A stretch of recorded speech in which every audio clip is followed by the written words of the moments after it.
Hello, welcome to Garblag Games Heavyweight Gaming Takeover. We're playing Carbon 2185 today. I'm going to pass you straight over to Adrian from Heavyweight Games, who is going to be our Lord and Master this evening. Is it called Cybermaster? It is called Cybermaster. It is. I made that Take up it all by away. myself. So, hello, Garblagites, I think is the terminology for your lovely selves. Thank you very much for hosting us first and foremost. I'm looking forward to running you lot through, well, Carbon 2185. For those out there, it's a game by Dragon Turtle Games. The lad Robert, who wrote it, I spoke to him quite a lot. Great chap. Loads of stuff planned for the future. So if you're into cyberpunk and 5e, go find out all about them. I will jump straight to the game inside of things. I don't know if it'll slightly do it different to how you guys DM, so just go with the flow. So we have Ben in the top left playing. I am playing Brass, or Brass, because Adrian's from up north. Brass. And Enforcer, who's a regular Joe with law enforcement and private military backgrounds. I'm the gun guy. The gun guy. We have Leon. Hi, I'm playing Switch, the gutter punk hacker. I'm a criminal background, come up through the gangs, just a punk. Just a punk. And Roger. I'm Roger. I'm playing Digi. I am a dock cyber surgeon and a Badland bruiser. I like to go bounty hunting so I can afford to treat the less fortunate. Oh, what a hero. Lovely. So, you are in the city of San Francisco. San Francisco is separated into 5 districts. Essentially, it all went very bad. Lots of water from the local ocean to San Francisco came crashing into San Francisco, and they built a 200-foot wall around the place. District 5 being the absolute hive of scum and villainy. And I use this sentence a lot. Batman has forgotten about it. He's left it and moved on with his life. It is that bad. District 1, however, is where Jesus and his pals live because they've got all the augments available to them in the world. You guys will be starting in District 4. For those of you that have seen a campaign I run at midweek, this one shot by the lovely Garblagites will affect that. So I'm looking really forward to what you three get up to. So you are starting in District 4, which is just above. So District 5, you essentially have a 5 foot by 5 foot by 6 foot bed. You have a shelf that you can put a picture of someone you want to love but doesn't love you back. And that's essentially how you live in the slums. District 4, you have a slightly bigger bed, but is the majority of industrial warehouses. Most of the workforce happens here. It is the lowest form of the working class, but they're still higher. You get police around here. There are no police in District 5. Throughout District 4, there are many block gangs that essentially will get a block or two and take on as their HQ. You, as that lovely trio of menacing cyberpunks you are currently working for a gang known as Diablos Electrico, or Electrico, depending on how fast you wish to say that. They are well known for arms trafficking, gambling, loan sharking, prostitution, money laundering, and assassinations. You are all 3 of you very happy with these businesses that they take part in because you are able to use them to your advantage to either gain money for whatever you so wish to do. So, you have a handler, and her name is Elisa. Your handler has given you a job to do. Your job is to acquire a heavily armoured, at least the vehicle itself is heavily armoured. It will be under guarded escort, but you are to acquire the cargo, but bring the vehicle with you. You are not to damage the vehicle and take the cargo from it. You are to bring the guarded vehicle back to the Diablos Electrico HQ. It's one of the HQs that they will have, and you are to bring it back. That is all Elisa wants of you. To look upon her, she has a very long rainbow-coloured hair that changes. It's like when water and oil, and you see the sun hit it, and you get that shimmering. It changes whichever angle you're at. But it's very long and rainbow-esque. Not bright, very dull colours, but the colours of the rainbow nonetheless. She has a very long-handled hammer, that is always just hanging in her hand. She'll put it on her shoulder. She's very relaxed with this hammer. It's essentially a sledgehammer. You've never seen her use it, but there's always a moment where you believe she's on the edge of using it. And she's always wearing clothing that only just covers her modesty. Doesn't matter what weather, what temperature, where she is, whether she's in a crowd, whether she's on her own with one or two people, she's just pushing those boundaries all the time. And she has asked you to retrieve this cargo that you have about a day of before it leaves its warehouse, a couple of miles from where you are now. And then she has given you the route it will take. And there are 3 points on that route that you will be able to take advantage of. So what we will do, we will bring you into they have a bar down in the ground floor of one of their tower blocks. And this bar is full of a load of Diablos gang members, and they're all drinking and having wonderful time with one another. There are many, many weird and wonderful augmented pleasures of the skin going on, and people are drinking and injecting themselves into the eye with certain narcotics that, well, they love, to be fair. So, 3, 2, 1, you are in the bar downstairs. Elisa is there if you wish to talk to her. You're free to mingle with yourselves for a moment, if you so wish. Have we got a map that we can take a look at? So she lays out a map on front of you, and the route from A to B, where she knows it's going from a warehouse to a heavily guarded containment building. They do not want it reaching that building. There is a sharp zigzag going along. So it's a very simple route. They're not going all over the city. They are not sending out decoys. They want this as fast as they possibly can to get there. Whereas Elisa and the Diablos, they do not want it getting there. So along this way, you have 3 points that she has marked A, B, C. A is when it goes through a multi-story car park, and essentially where the road meets the top of the multi-story car park, they will need to work their way down it to then come out of it to carry on their route. It's almost I don't know the terminology, but they'd use it as a way down rather than a lift, if you see what I mean. Like an underpass thing. Yes, exactly. Point B is what can be best as a roundabout. So it is out. There is no building cover. It is a very large spaghetti junction-esque type area where there is a huge circular roundabout in the middle of this road, and it deals with about 8 lanes of traffic coming from north, south, east, west type directions. And you sort of, the lights there, it's an incredibly busy, very fast, 2 or 3 cars in and out all the time. And it'll be coming from east towards that. So it will be traveling from an easterly direction to a westerly direction, and that roundabout is on the route. So that's B. The advantageous point C is it will have to stop to allow the passing of one of Diablos have arranged one of its, we'll call it festivals, to happen along that main road, that it will cross over, that the escort will cross over. And they will give you a 5-minute window if you wish to take advantage at point C. Elisa can give you comms. She can let you know the timing if you so wish, but they will then allow the festival to pass by on that road.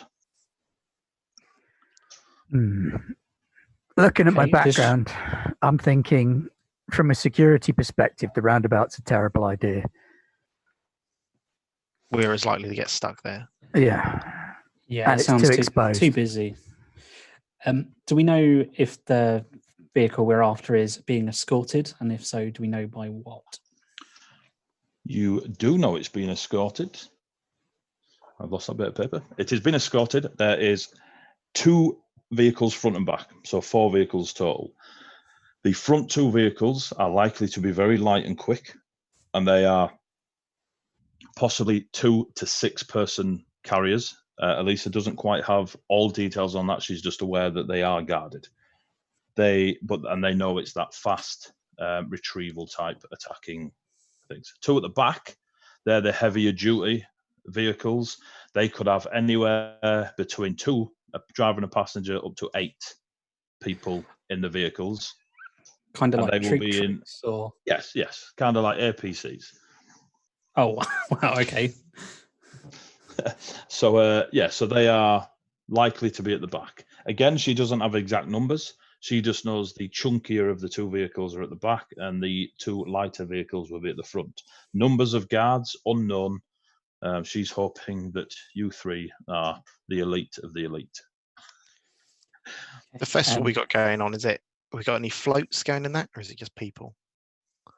Like, There will be it's some sort of floats. parade. It will be a full-on, imagine Day of the Dead type festival with floats and lights, juggling, fire breathers, all sorts of brightly neon-coloured floats, etc. Brass, what do you reckon the odds are we could disguise it in the parade itself and get it under a float? Chances are good. I think the float carnival idea has got merit. My only concern with that is the idea that we're going to end up having to, well, it's our last shot. If we don't pull it off, then we don't pull it off. Yeah, my personal preference would be the underground car park. I gotta say, I'm with the car park for my first choice. It's very enclosed. It's going to be very easy to bring it to a halt. We've also got the advantage of multiple floors, so we can split up the escort across potentially 3 floors.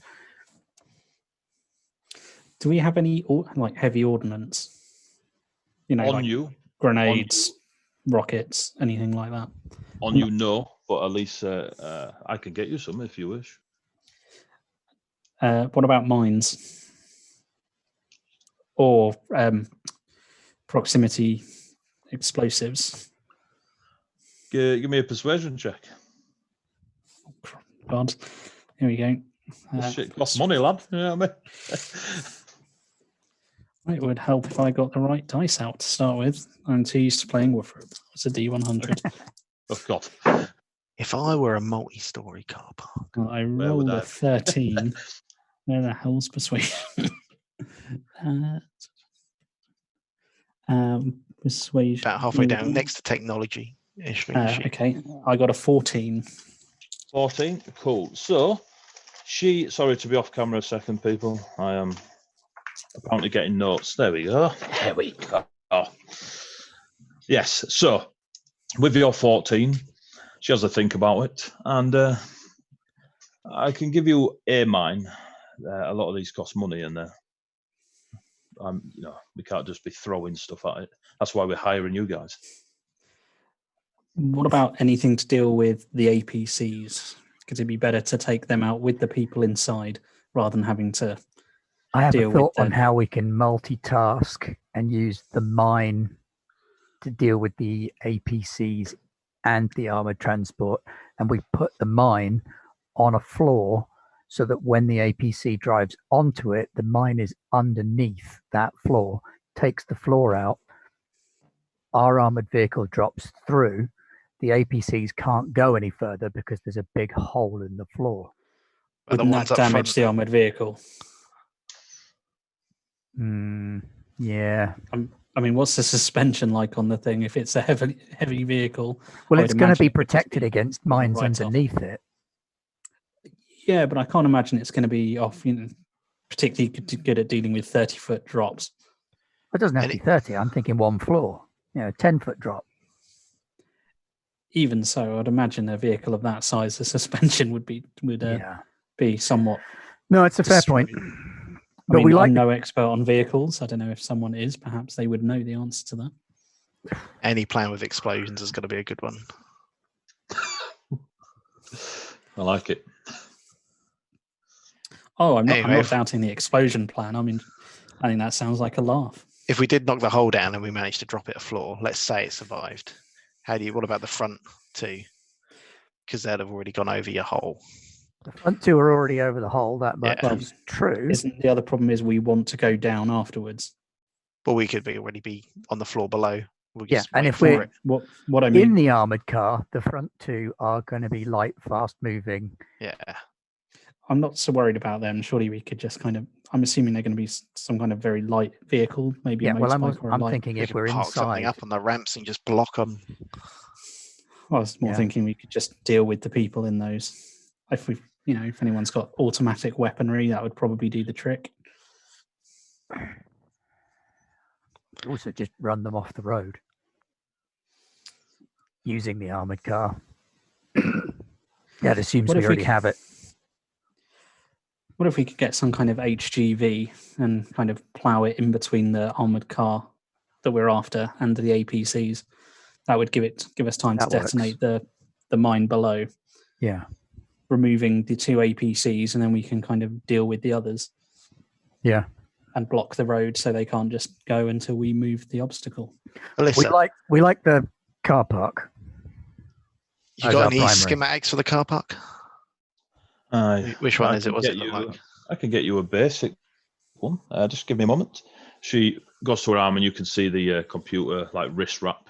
She starts tapping away on it, and you see blueprints appear, and it is 8 floors, and there's about 100 car parking spaces on each floor. The armored vehicle will be coming in at floor 2. 1 being the highest, sorry. 8 being the highest, it will come in at floor 7 and go down to 2. Right. Are there barriers? I know what numbers mean.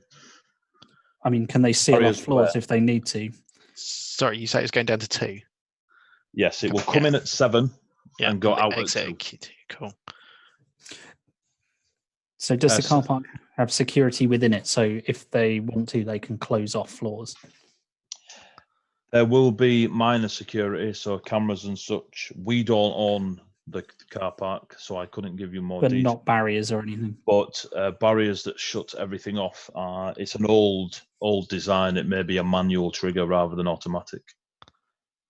Can't quite make out this blueprint. Where are the ramps up and down? Is it just a 1, or are there 1 up and 1 down? It's 1 up, 1 down. 1 up and 1 down. 1 up, the 1 down. Cool. Is there any kind of security office on the blueprints? On the ground floor, there is a security where the exit barrier would be to the ground floor.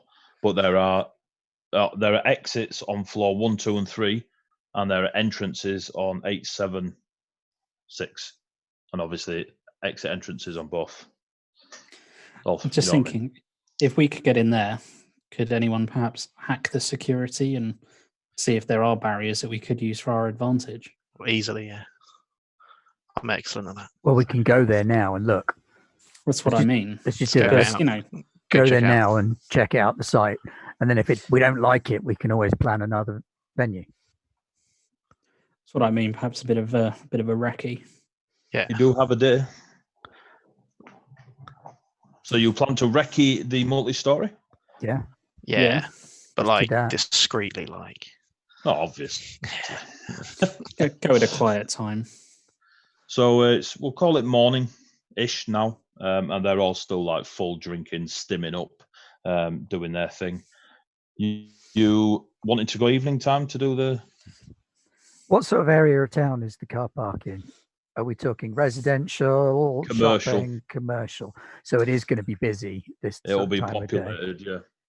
So I'm guessing it'll die off a bit later in the afternoon. Yeah. But will we blend in better? Like, is it more suspicious if we're there at a quiet time? You are very aware that the commercial areas in District 4 are rammed with all the loveliness of nightlife. So all the workers coming out, hitting the bars, the brothels, the casinos. They're all obviously very cheap, but it's a way to escape. So there will be a brief moment in the afternoon where it quietens, but most of the day and night you'll find it busy, or varying levels of busy. I'd say that's our window. That brief quiet time. What, to recce? Yeah. Okay. So between now and then, you can really enjoy the bar if you so wish. I can have one of the entertainment to deal with you. There's no harm in recceing the Site C as well, so we've got a good idea. I'll have a drink. Maybe we'll. Do you know anyone who makes floats, DG? I think I've ever made one of them before. I can arrange for the floats to be made. Why do you need a float? Well, if we go and check out the car park later tonight and we find it isn't suitable, we're going to have much shorter time to arrange a backup plan at Site C. Well, that's So what I'd rather I mean. have a We sort could of recce that as well. float that eats cars now. Oh, I And see. know that's going to happen. Rather than 5 minutes to say, can you knock us up a float? Give me a engineering roll, and that will determine how well this float is created. Okay. No pressure. There we go. Ooh, 17 plus 1, 18. Ooh, Cool. nice float. We'll try and make a larger float with a bit of a more hollowed out bit if you wish to put the vehicle in there. I like rainbow colours. Okay. And she sort of flicks her hair as you Who's providing security for this run? For them? For them, it is all the tabs. The Bratvar, a Russian gang. Mm-hmm. Okay, so the vehicle that we're after, is it in a distinctive color scheme, or is it going to be very obviously nicked once we've got it? It is matte black from front to back. Do we know what the number plate or the registration or anything like that is going to be on it? Because if we can identify the vehicle, we might be able to switch do something. The plates. Yeah. Was it going to have any? There are plates on it. It's going to have any other kind of radio tracking devices or something. Guess would you? Jam then. Yeah, it's probably got a tracking device. Yeah, but yeah, I'm sure we can jam that. One of you can hack, right? Yeah. So the details of how it is secured, obviously, Bratvar keep very close to their chest. So you would have to either recce very well or deal with it on the fly, I'm afraid. Is it a relatively common kind of vehicle? Like if it was painted differently, for example, would it look just completely different, or would it be they've just resprayed it? The armoured vehicles we use are usually all trash trucks that have been heavily plated. Bratvar have been known to use the same. So if you repainted it as a trash truck, you could maybe get away with it. Have you got a lot of paint? That's what I was going to say. Is there a way we could get hold of some something up to give it a gang quick, colours? Yeah, just a very quick spray job. Yeah. Make sure we got some spray paint with us. Is that something we could get? If you want it to spray, and she again taps away on the pad on her arm, and you all get a little blinker on your GPSs. Here is one of our spray shops. They'll be able to give it a real shoddy spray, but it's coming out of your pay. Just thinking, might make it. How far is the spray shop from the car park? From the car park, maybe a 25-minute drive. And how far is the drop-off point from the spray shop or from the car park? From the car park. It will take you 1 hour to drive to drop off from A. Okay, and from the spray shop? Depending on which ways you go, about 1 hour and 10. Does add quite a lot of road time. What about a decoy? Levels of complexity there. Could we? I mean, we don't know what it's going to look like. But what if we scoped it out at one spot, and then we had something else looking like it? So when we steal it, we can draw them away with what it looks like it. Yeah. That's got mileage. Especially like the sound of a decoy parade. What if our gang's got a bunch of these vehicles, they just look different? Could we respray them all matte black and just have them driving around? That would certainly throw a lot of confusion into the matter. Yeah, but would they get attacked by our own gang members? Not if our gang are aware we've done it. Plus, we're the ones that are doing the job. All they have to do is drive a van around. Then I don't know if Bratvar suddenly see that, they might get wise to it. It falls to one of us to then hack the electronic countermeasures they may have in play or will have in play. Oh yeah, but that's why you know me.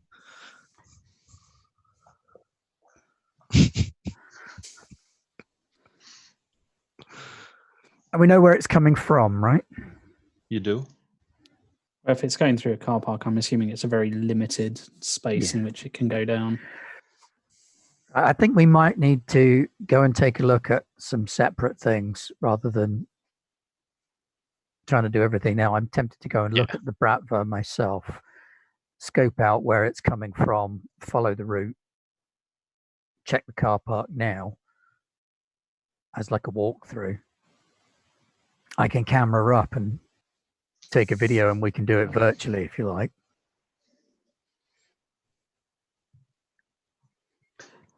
Possibly. I don't think we're going to do much good just sat here strategizing until we actually have more of the lay of the land. We need eyes on. Yeah, that's a good idea, Brass. I'm assuming vehicle theft is fairly common in this place. She flicks her hair and just smiles at you. I mean, I think nicking some HGVs ourselves would be a good idea.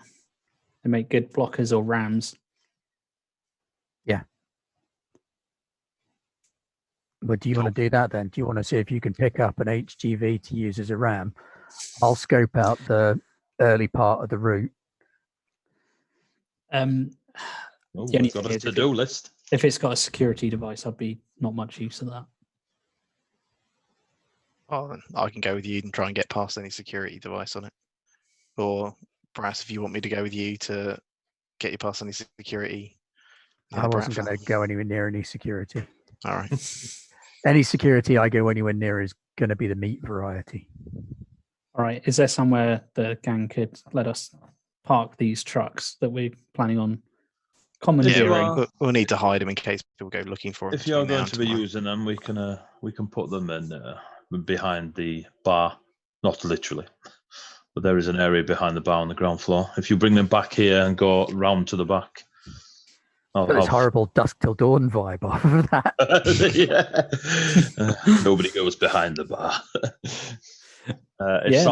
Comes out like a plan. Should we go see if we can commandeer us an HGV then? Yeah. So your to-do list right now is you're going to scout out Bratva and go for a HGV.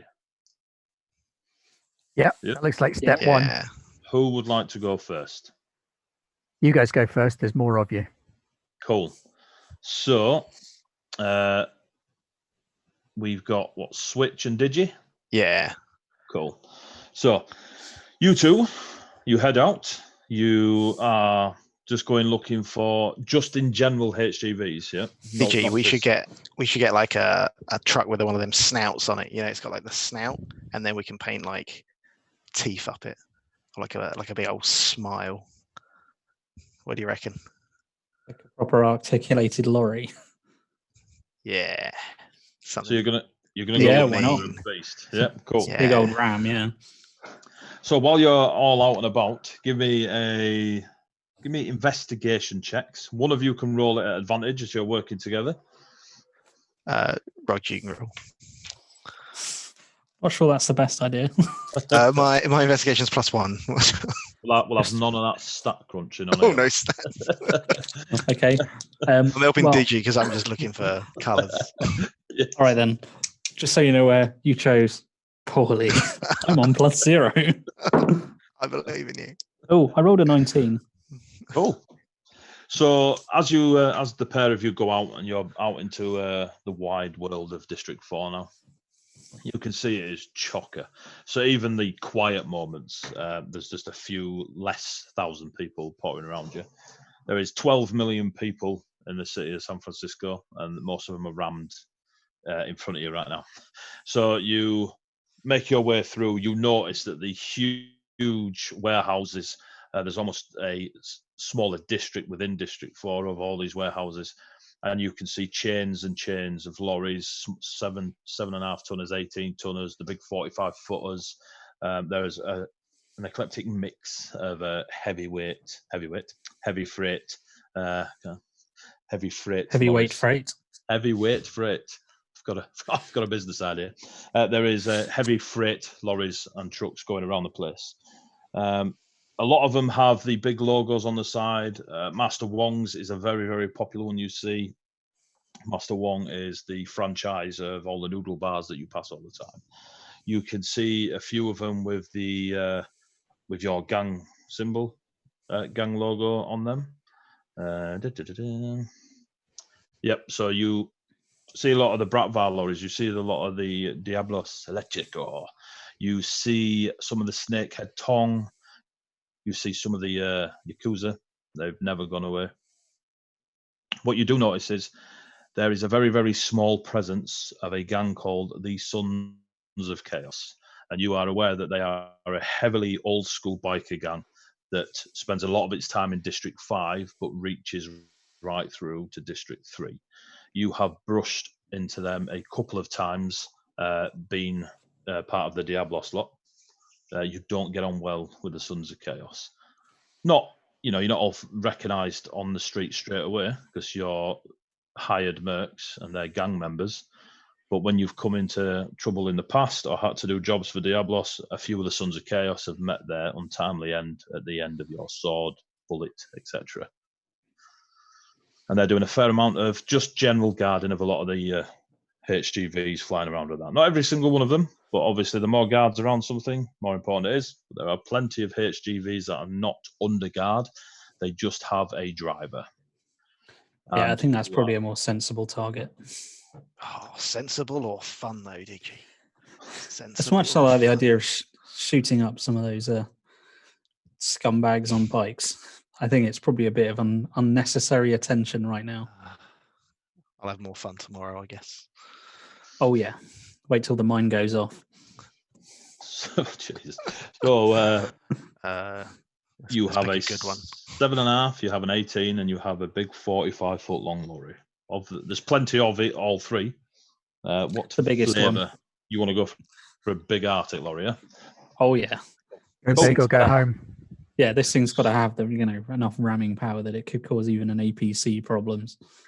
So, making your way round, you can see there is almost a lorry park, and there is several lorries that are unhooked and parked up off to the sides, and you can see a few of the very stereotypical large-bellied men and women truck drivers that are potting around. You can see just off to the side of them a few truck mechs that either work the maintenance of the trucks while they're down, or they drive them and they're kind of plugging in to recharge.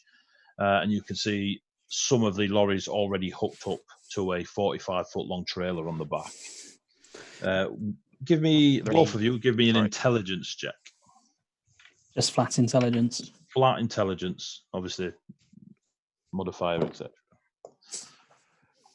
Do I throw my proficiency on top of that? No, just an intelligence check. No. Okay. 3. 3, go. I got 10. 10 is all you needed. So, oh, we should go for the Sons of Chaos one. Let's go for that one. It's surrounded by guns. So while you're eyeing up the lorries, you have a moment and you bring up the blueprints of the multi-story car park. Floor 6 and floor 3 are the ones that would be used for lorries this size. They wouldn't be able to make it up and down the floors. So 6 and 3, are designed to allow larger vehicles to come in and out. So it is more spacious, and the lanes are obviously not so narrow, turning around and going stuff like that. On your 3, yeah, you'll get an Arctic lorry around that. Just put an handbrake on it, you'll be fine. All right, I'll make a note on my data pad or whatever I have to write things down on of floors 3 and 6 that we need. So yeah, so you have several. You have, go on. Are there any mechs on the big 45-footer we're checking out? Is there anyone? There are. You can see 8 45-footers. 3 of them are unhooked, and the actual cabs are off, and they've got people supping, having a break around them, and then the rest are hooked up. Right. So the other 5 are hooked up. And give me perception checks. Oh yeah. 18 plus. Oh wow. 19 altogether. Cool. The closest one to you doesn't appear to have any driver in it. You can't see anyone walking around it. It's hooked up. It's sat. It's got a long, like ochre, the red clay color trailer on the back, and the cab itself is a horrendous neon blue. I like it. Does it belong to a rival gang, or is this a corporate one? You see no gang symbols on it, or you see no hired guard around it. It seems to be a blank thing. You are aware that what generally happens is if there's something getting transported of goods, that the hollow plating on the side will change to match the marketing or product advertisement, etc. So if it's empty, you usually see them in this bland colour. Okay, I think that's probably our target. Without getting excessively close and obvious as to what I'm doing, can I assess the mechanics of it, see if it looks, roadworthy and will do what we want it to do? Give me an engineering check. 11. 11. It's a big old truck with a 45-foot trailer on it that's metallic. If you drove it into something, it would definitely hurt. Fantastic. This looks like our one. Get a bit of speed on it, you knock a dinosaur over. Yeah. Is anyone looking? Give me a perception check again. 13. As far as you are concerned, the coast is clear. Well, hey, silver platter time. Fantastic. Right. Go on, Mr. Hacker. Go check there's nothing, no alarms that are going to go off. Yeah, I want to assess if it's locked or if it can be opened remotely in some way. So are you just walking straight over to it? Or are you sneaking over to it? Nonchalantly, whistling, walking backwards. So I'm not looking at it, but I'm getting closer casual. to it. Yeah. Okay, so give me a deception check. Just to see if you're, you don't look too blatantly obvious. That 20. That 20. Boom. -1 for my modifier. So wounded. It's £1,000 to charity. So you walk over, you sort of blend in. A couple of the truckers sort of nod, give you an eye, you nod back. No one seems to react. A couple of the mechs, they stare at you, and you sort of move around. They're still staring. You realise they're probably switched off and just looking straight ahead. And you get right on the truck. Cool. I want to try and get in it. You see, before you do that and blow the world up, you can see on the door there is a small pad that someone with a card, or it'll be in their wrist chip, there's some sort of like near field technology going on that they just bip. Mm-hmm.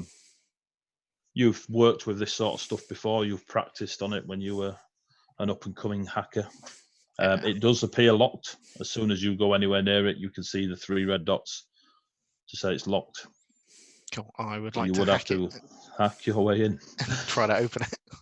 Yeah, while he's doing that, I'm going to be keeping watch to make sure no one comes and surprises him. Cool. Well, so you give me a perception check, and Hacker Harris, can you give me a hacking roll as you pull forth your small hacking tools? 23 altogether. 23. Wow, woo! I got a 13. Wow, you have 1,000,001 longs enter your bank account there. You hook up. You see him hook up, kind of looking over his shoulder, seeing what he's doing, and he's focused in, he's completely blanked out the world, and he's off. Neo walks past and disappears. You see nobody else seem to react, come anywhere near you. They're just you're just in a truck yard, essentially. No one seems to be reacting to more people in the truck yard. And bip, bip, bip. 3 reds turn to 3 green, and you're as the door unlocks. Cool. Open that door straight away. Cool. The door is open. I want to look in the cab first, just to make sure there's not like a dog or something. There is a T1000 with a minigun. Yeah. There's nothing in there. There is a small circular stool that the driver would sit on. There is no big backs, chairs. It's quite an empty cab. It's spacious enough that you could probably sit 3 people across comfortably. And then there are monitors all around, and the glass is blacked out. It looks like a digital glass or a hollow glass. There's something, it's not clear. It's more of a screen than a window. Cool. I'm just going to whistle to there's Biggie nobody in it. And then slide on into the driver's seat. Yeah, I'll hop in. Cool, you're in. Do either of you have any bonuses in vehicles land? I have no proficiency. No. Don't worry about proficiency. Oh, I've got a bonus to vehicles land, but it's my dex bonus. That's all. That's cool. Yeah. I was worried for a minute there because I thought I've just sent the 2 non-drivers to get the driving thing. They're just like, yeah.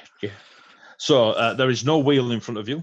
There is no handbrake, gears, anything like that. But there is a small dashboard that as soon as you sit in what you appear to believe is the driver's seat, you sit on the stool sort of forms itself to your ass cheeks. And then you get a bit of a backing that comes up and it sort of fits to you, so you're nice and comfy. This is a well-to-do HGV. And the dashboard sort of pops up and comes closer to you. And then you get on the massive window, so the huge windscreen turns into a huge monitor, essentially. And you see all these files, all these details of routes and stuff. And you start seeing not recognized, enter new details. Okay. Can I say, is it locked because it's expecting a different driver, or is it in like a setup state so I can just enter my details? Column A, column B. So it thinks the driver's swapped. So you will need to hack it, because you obviously don't have the driver's card to just pop in and go, yeah, I work for the same company, new driver. So I'll give you another hacking roll. Hack 24. 24? Hack the planet! Christ. This Thornless Rose, the Thornless Rose dice tray, that's what's doing it. This, the truck proposes to you. You you have complete control. You register a false set of details for yourself, pseudonym and all that palaver. Trucker Jarvis, that's what he's going to think I'm called. Trucker Jarvis. Yeah. That's getting noted down, lad. How are you spelling Jarvis? Jarvis. You register Trucker Jarvis. You see a little avatar pop up of a little panda. It just says, afternoon, Trucker Jarvis. The con is yours. And you now have a truck. All right, little panda. Do you have to look like a panda? I can look whatever you want me to look like. How about a panda with a hula skirt and a straw hat? A moment passes and you see a panda with a hula skirt and a straw hat. Do Wow. you want to make sure there's no tracking on this thing? There is 1,000,000% GPS tracking on this truck. You are fully aware when you were logging in and stuff, and you could see the routes. You can see that that on the route map there's a bip to where it is. Yeah. So it knows where we are. You might need to either deactivate or make it look like it's not where it is. Yeah, that's probably for the best. Trying to work out if we find out who owns it. But yeah, can I try and switch off the GPS or make it static so it looks like it's in the same position? So which would you like to do? Because both will have different outcomes. I'm going to try and make it be static so it thinks it's still in the same Well, place. you've already hacked in and are obviously in control. So give me a computing check. Okay. 19. Yep. You managed to change the GPS settings enough that as far as it's concerned, you are stationary and will be for the foreseeable future until you tell it otherwise. Right.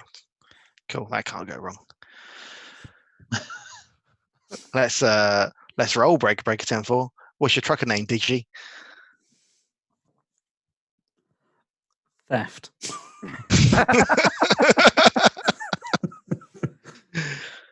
Hint taken. Okay, I'm gonna drive us back to our headquarters where Alyssa said we could hide it out. That's where I'm gonna head to. It don't take you too long, maybe about half an hour by the time you've hooked up and driven out. Nobody seems to bat an eyelid. Looking around the place, none of the humanoid breathing air sort of people seem to react. Just another truck leaving. You see a bunch of the mechs hooked up, wired and powered down. You can make an educated guess that it was a mech driver. Because it's switched off, it hasn't got a clue that you're leaving. So I will considering driving a 45-foot truck is generally a skill. Yes. So, seeing as you're driving, can I have a vehicle's land check, please? 4. We'll get to that. Is there any way I can help him by saying, no, don't hit that thing? You can indeed shout, no, don't hit that thing.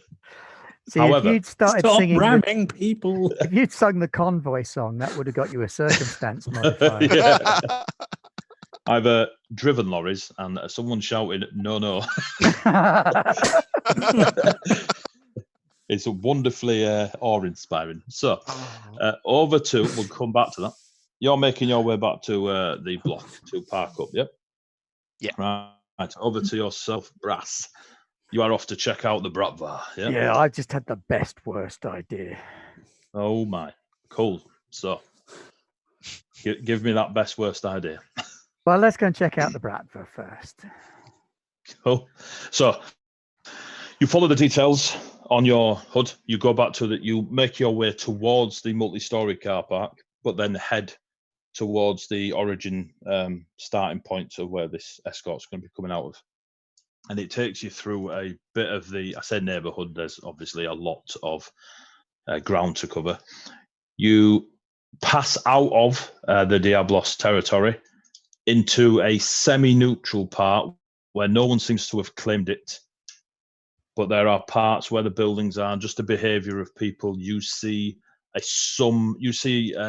maybe 5 or 6 gang members of different gangs around this area. And this is about 5-6 blocks worth. Now, I'm not a known affiliate of a gang or anything, am I? Nah, you guys are completely We're for hire. unknown quantities, good. Yeah. So no one bats an eyelid that, it's Brass, can I have an autograph? Might do after the next hour, like, but give me a couple of levels. Yeah. You pass through. People are just nodding. Again, the main thing you notice is that neutral ground. I say neutral.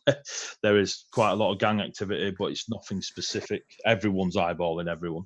Yeah. And then you almost cross a line where you start noticing the Russian gang members of many flavors, and they almost bring a professional suit-wearing sort of flavor to the way their guards are stood around, their thugs and stuff like this. Even though it's District 4 and it's still a crap hole, there's still an element of, we've got money, we like to look the biz, whereas you've just come from Diablos's place, where they're all smashing back, Neo tequila and such.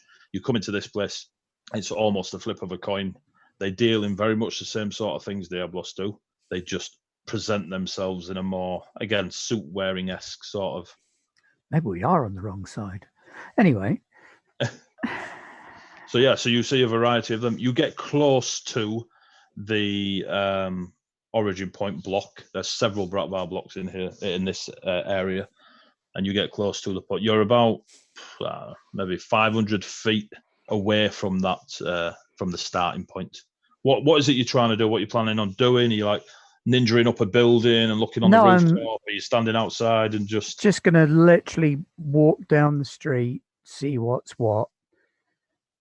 I think I might even try and approach the building. Okay. So the building itself, if you walk, say, on the opposite side of the street to start with, if you give me a perception check. Oh, that's always a good start. It's a 1, which gives me a perception of 4. Yes. What building? So your eyes fall out. You you cross. You're on the other side of the street, and for a brief moment, you just lose the entrance because these blocks are just stacked next to each other, and you get a little bit confused as to which actual entrance of the 3 you're supposed to be looking at. And then you remember a move, and it just says hit the one in the middle, and you look straight down the middle, and you notice that there is quite a lot of people outside it, a few in suits, a few not, and the doors to this particular building are glass, and it looks like they've putting, a really expensive set of doors on a cardboard box. So the block itself is a typical District 4 block, but the doors are beautifully crafted glass. Has the Bratvarics obviously have expanded their territory to cover more than just Russia because they're in San Francisco, but have they sort of absorbed more Eastern Bloc Yes. nations as well? Okay, that gives Yes. me a bit of an in then, because I notice I speak Czech. Nice.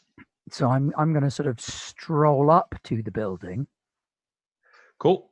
As you stroll up, all them people you saw outside, every one of them, even the non-suits, turns at you. You now have about 15 people all looking at you as you get like across the road and hit the curb. There are a few of them with hands in jackets, and there are a few of them that now you can see are very obviously carrying weaponry.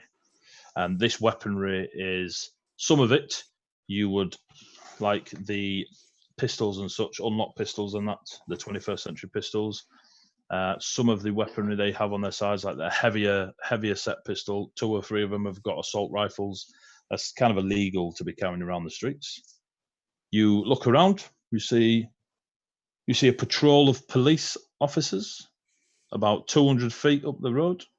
You're pretty sure you saw them pass that very building while you were coming around and stuff. They never batted an eyelid. Yeah, they're owned.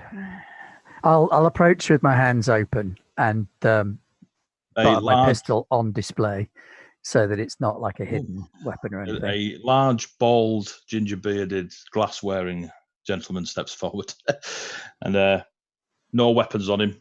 His suit finely cut. What do you want? I'm looking for work. Are you speaking in Czech or in English? I'll speak in Czech No. to make the accent carry a little better. Yeah, good. So for a moment, obviously, he approached you with the common tongue. And when you speak back in Czech, a few of them sort of shift slightly. And he speaks back in Czech. Come. And he just beckons you forwards and holds his hand out. You see on his hand, like strips of metal, just on his hand. Is he holding it out for like a handshake, or is he holding it out he's like holding a... it out. Come on in. He's holding out for a handshake. Okay. If you give me a tech roll, just a straight tech roll. These are not good dice. These are new dice, and I'm regretting that life choice. Where is tech? Are you using a Thornless Rose dice tray? No, I'm not. That's what the That's problem where is. you're going That's what it wrong. is. You've gone wrong. better. You've gone wrong. These nat 20s over here, mate. You know what I mean? Yeah. Where is I'm tech? getting it's just your attribute, one of your ability checks. So strength, dex. Oh, con. yeah, so it is. Yeah, right. yeah, Well, so that's yeah. a 6 then. Cool. You don't recognise the whatever this metal stripping is on his hand. It's either a lie He detector or puts a his joy hand buzzer. like that. He doesn't put it out like this. He puts it out like this. So do you take it? I'll go in for a handshake, yeah. As he takes it, there's a bit of a jolt, and you can feel your nanites sort of racing around, and your gun feels warm, and any weaponry you're carrying feels warm, and then he steps back. What do you want? In Czech. I know you've already said that, but he's asking you again. District 4. I need work. What do you I want do? to make money. I drive, I shoot, I fight. Prove. And he just calls, and you see a short, just turns around and beckons. You see a short woman with a shaved head, and her left eye is like blue ocular eye, spins around all crazy like. She steps forward, just starts taking her suit off. She strips down to a bit of a sports bra. She's absolutely decked out in tattoos of skulls and snakes and a lot of death motif. She takes her metal teeth out, just passes them to someone, and she just walks into the street and stands there. He says, fight. Okay, I'll go and fight her. Cool. Roll initiative. Come on, dice, don't fail me now. That's a little bit more like it. 13 on the roll. Is there anything I add to it? Your dex. My dex. So that's +3, so that's 16. 16. I rolled a 17. Which you did. Yeah. Oh, well, at least I get to show them how well I can take a hit. So she stands in front of you. She brings her hands up and she shakes her hands, and you just see these brass metallic knuckles just come out of her skin and encase her knuckles. Completely bald, binocular eye. And she steps forward as you just sort of step into the road to meet her. You turn, you adjust yourself ready for a fight, and she just swings at you. On a 10. Okay, my armor class is 16. Cool. So as the swing comes in, you're like, whoa, and you just bat it away. You are now ready to dance. How are you approaching this fight? You just unleashing unholy hell? You flying headbutt? How are you doing it? I'm gonna answer like with like, so I'm gonna take a fist swing. I'm not going for. I mean, everything else I've got is just horribly dangerous. He wants me to fight her. He doesn't want me to murder her. Cool. So I'm going to go fisticuffs. Boom. Boom. You throw out a shot of your own. Yeah. Roll a D20 plus your dex. That is 20 then. 20. No, it's not. It's 18. Sorry, I was adding my proficiency bonus as well. That's fine. 18. You land. You throw in a big left.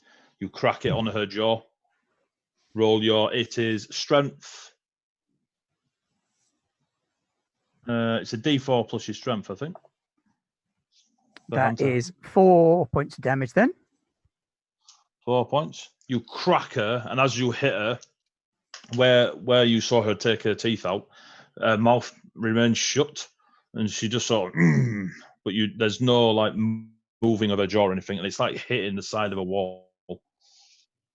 She give me a sense motive.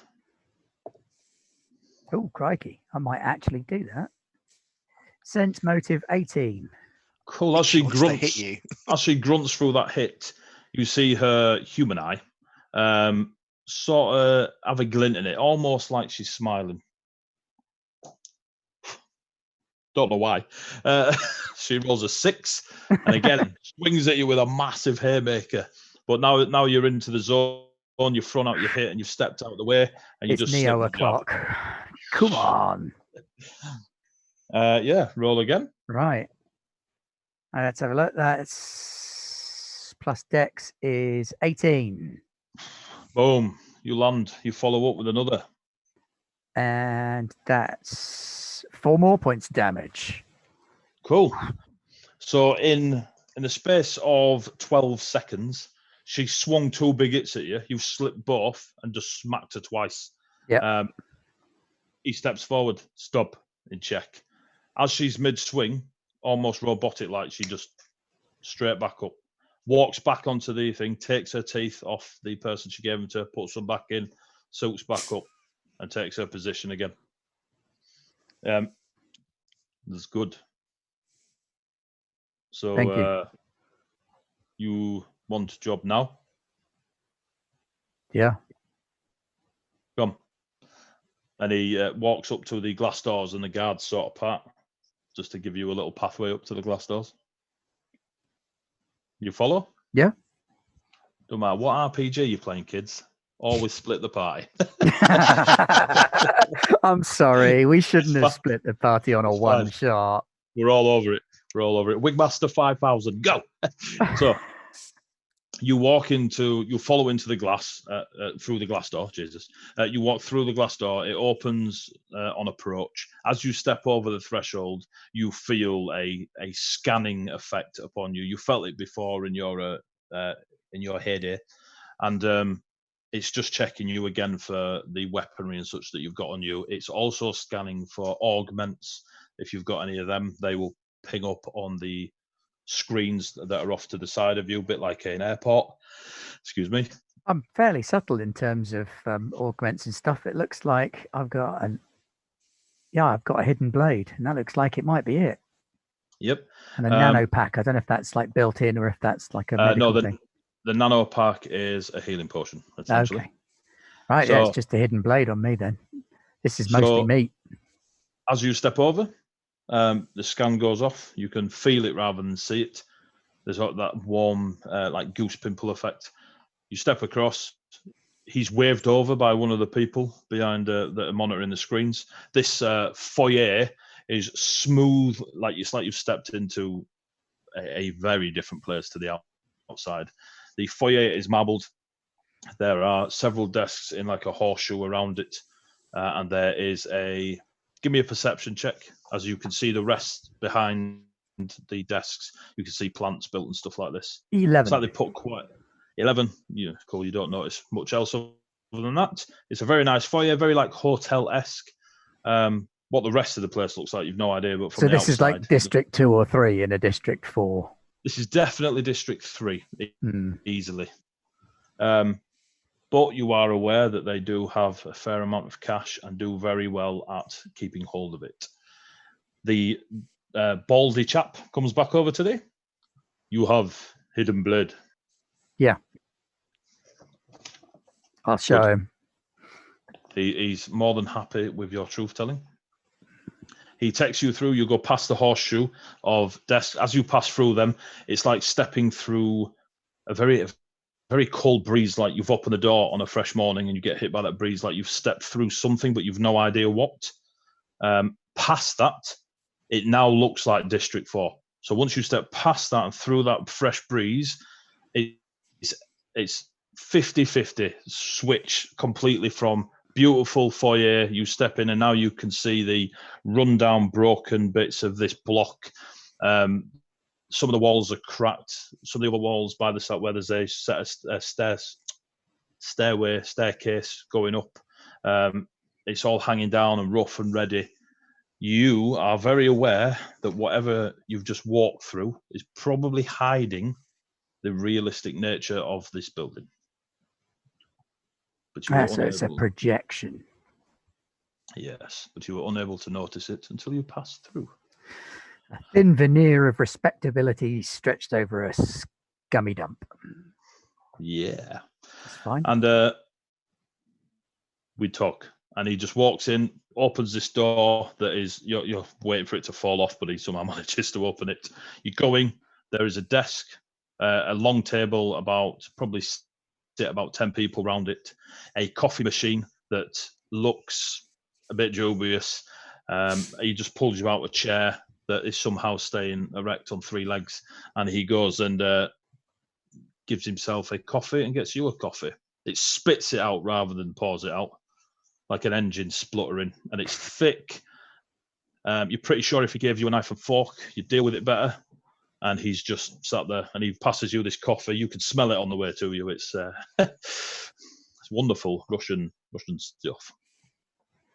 So, and he sits just opposite you, takes his suit jacket off, drops it on the floor, and you can see he's in a shirt, sleeveless, covered in bear tattoos, like the tribal Maori tattoos, all bear iconography.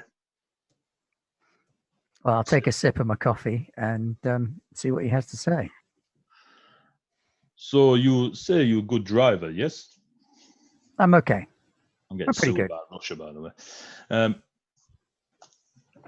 We need driver. Give me persuasion check in Russian. I haven't got any modifiers, just 14. Oh.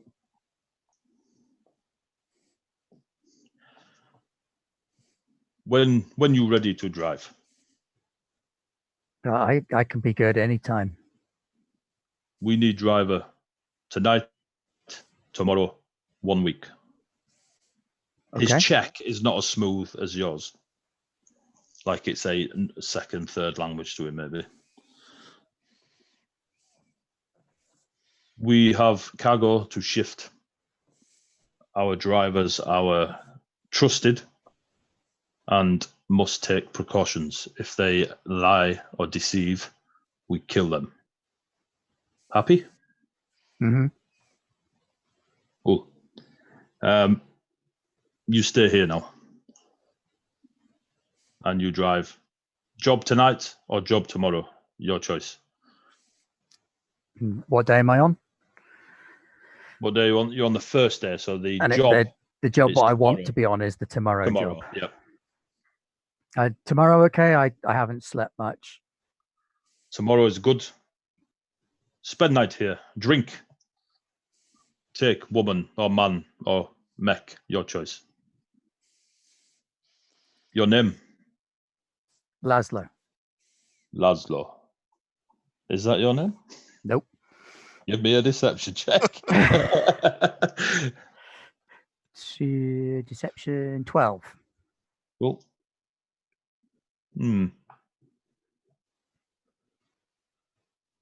Okay. Laszlo. He does not believe you. But he's happy that you're giving him a false name. Because he would too. It's not like it's the first time someone's given him a false name. Now, my friend, I must work. And he just leaves you in this room with 2 coffees in front of you. Okay. If you want to make your way around the block, you may do so. While all that's happening, we'll let you decide what you want to do now you're in the block. Yeah. Vin Diesel and his pal, Fast and Furious in round in a 45-ton wagon. On your 4 that I noted and highlighted, just so you're aware. Was it 4? I could have swore it was like 24, wasn't it? Upside down. You set it off. You have a bit of a pain in the ass getting out of the truck yard. The smaller roads leading out of the truck yard, a bit of an industrial estate type thing, towards the main road. You feel all like comfortable. You've got it. But driving on these slower roads where there's still traffic, but everyone's moving at the same sort of speed to get to it because they're coming in to rest or whatever. You then make it to the main highway roads. It is a different kettle of fish. Trying to get onto one of these busier roads to get you back to Elisa, you sort of start. You're stop-starting enough. You kind of see a car whiz past and a truck, then a few more cars and a motorbike. You're now, like, you've got your nose fully into the thing. Horns are getting blasted. Your lovely friend shouts, "Don't hit that." And I'm helping. Yeah, thanks, DG. You pull in a panic. You just pull out onto the road, and you just start tanking it down the road. As you tank it down the road, both give me a perception check. 16. 8. Cool. You're driving. You blissfully unaware. On your 16, something either hit you or you hit it. But being in the vehicle you are, didn't even slow it down. I think we or hit may something. That's just the radio. Just the radio. If I look in the rearview mirror.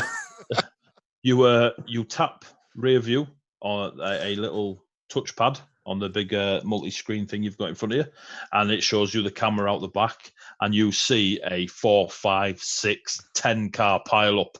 As what you've done is when you've come out, your tail has just hit a car. Because it's hit a car, it's essentially just skittled a load of other cars. Never had an accident, seen dozens. Look at the review screen and go, some fucking drivers. Some people let their license taken off them. So you caused this massive pile up. Cars are going all up, and it is just an horrific mess. That's wonderful. Let's make a note of that. Are there cameras around where we are? Not that you can see, obviously. I mean, it's 2185. Speed cameras are slightly probably more hidden, but definitely cameras. Well, you've just tapped on a window and looked out the back, so you can imagine tech around here. But also, you're aware that you're in District 4, and chasing down someone responsible for a crash probably isn't top of the list of the police's to-do list, unless obviously you're a big bounty. But so you are aware that lots of guns and crashes and stuff happens that probably gets passed under the radar. 25 car pile-up, right? Might get at least one of them must have been an arsehole and deserved it. So, and I want to take a quieter route back to the bar. You eventually, taking a quieter route and one large enough for the lorry, make it back to the bar. Trying to get it in round the back takes you about 20 minutes. You hit the wall, you hit the wall again, you hit the wall again. Digi gets out and he's like, I'll wave you in. All right, just let me wave you in. And with the help of a few of the Diablos and Digi, you manage to get the vehicle in there, safe and sound. Now I've parked up, can I ask the Panda avatar if there's any kind of driver or parking assist? The Panda avatar looks like it's having a nervous breakdown as it's clinging to some sort of a holographic rail, just white knuckled. And yes, it says there is parking assistance. Please ask next time. And sparks up a digital sig. Cool. I'll hop out the cab. Wasn't so bad, was it? I mean, think about it. Tomorrow, I've only got to drive it badly anyway. So I'm going to roll deception to go, no, it's fine. A mighty 11. Cool. Give me a sense motive. I did really well. 19. You're not convinced he's putting much confidence behind his, gearing up. Oh, right. That's that there. Is Brass back yet? Anyone? Who do I know around here? You see a few of the Diablos. They're looking around. They're working on whatever they're working on. You probably don't want to be involved in, but it involves containers. Some of the containers have muffled screams from them of various levels. Should we check the back, see if there's anything in there? Oh, yeah. I thought I saw something about being empty. Yeah, let's crack it open. So Just as you jump onto the back, you've enough time and enough not going on that you hack the lock. Again, it's very similar. You just scan it and it lets you in, but you just hack through it. Now you know how to get through the door, the car door. You know what I mean? Cab door. There we go. Terminology. And you open it. This lorry is designed to be a freezer, so there is a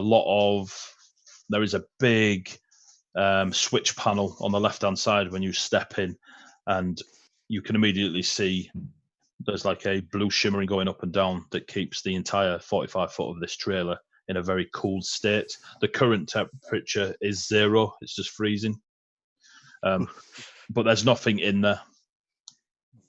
It's an empty container, but it is a freezer container. Cool. Well, someone comes. There is a short young lad who is roughly 14, 15. He's already got his ink, his Diablos electric core ink all over him, and he's sort of swaying with a bit of an attitude, and he's like, yo, as 14, 15-year-old Diablos do. No sign of Brass. Yeah. And he's got a pistol in his belt, like he's some sort of made man. Should we be worried? Only if he's been killed. It's fine. Wow. I'm sure he'll walk it off. Cool. Close up the back of the truck. Right. So that's the truck got. You have a truck? Should yeah, we do. Do you want to go for another spin? I'm good. Thanks. I'll leave it here. You believe him. You believe him. Yeah, that wasn't a bluff. While you make your way back to the bar, I'm assuming. I'm gonna ask if someone around, or if a listener's around, if someone can re-tag it so it looks like a different lorry now, because by tomorrow someone might think it's gone missing, and I don't want them looking for it while we're driving in it. Could we make it look like one of the rival gangs?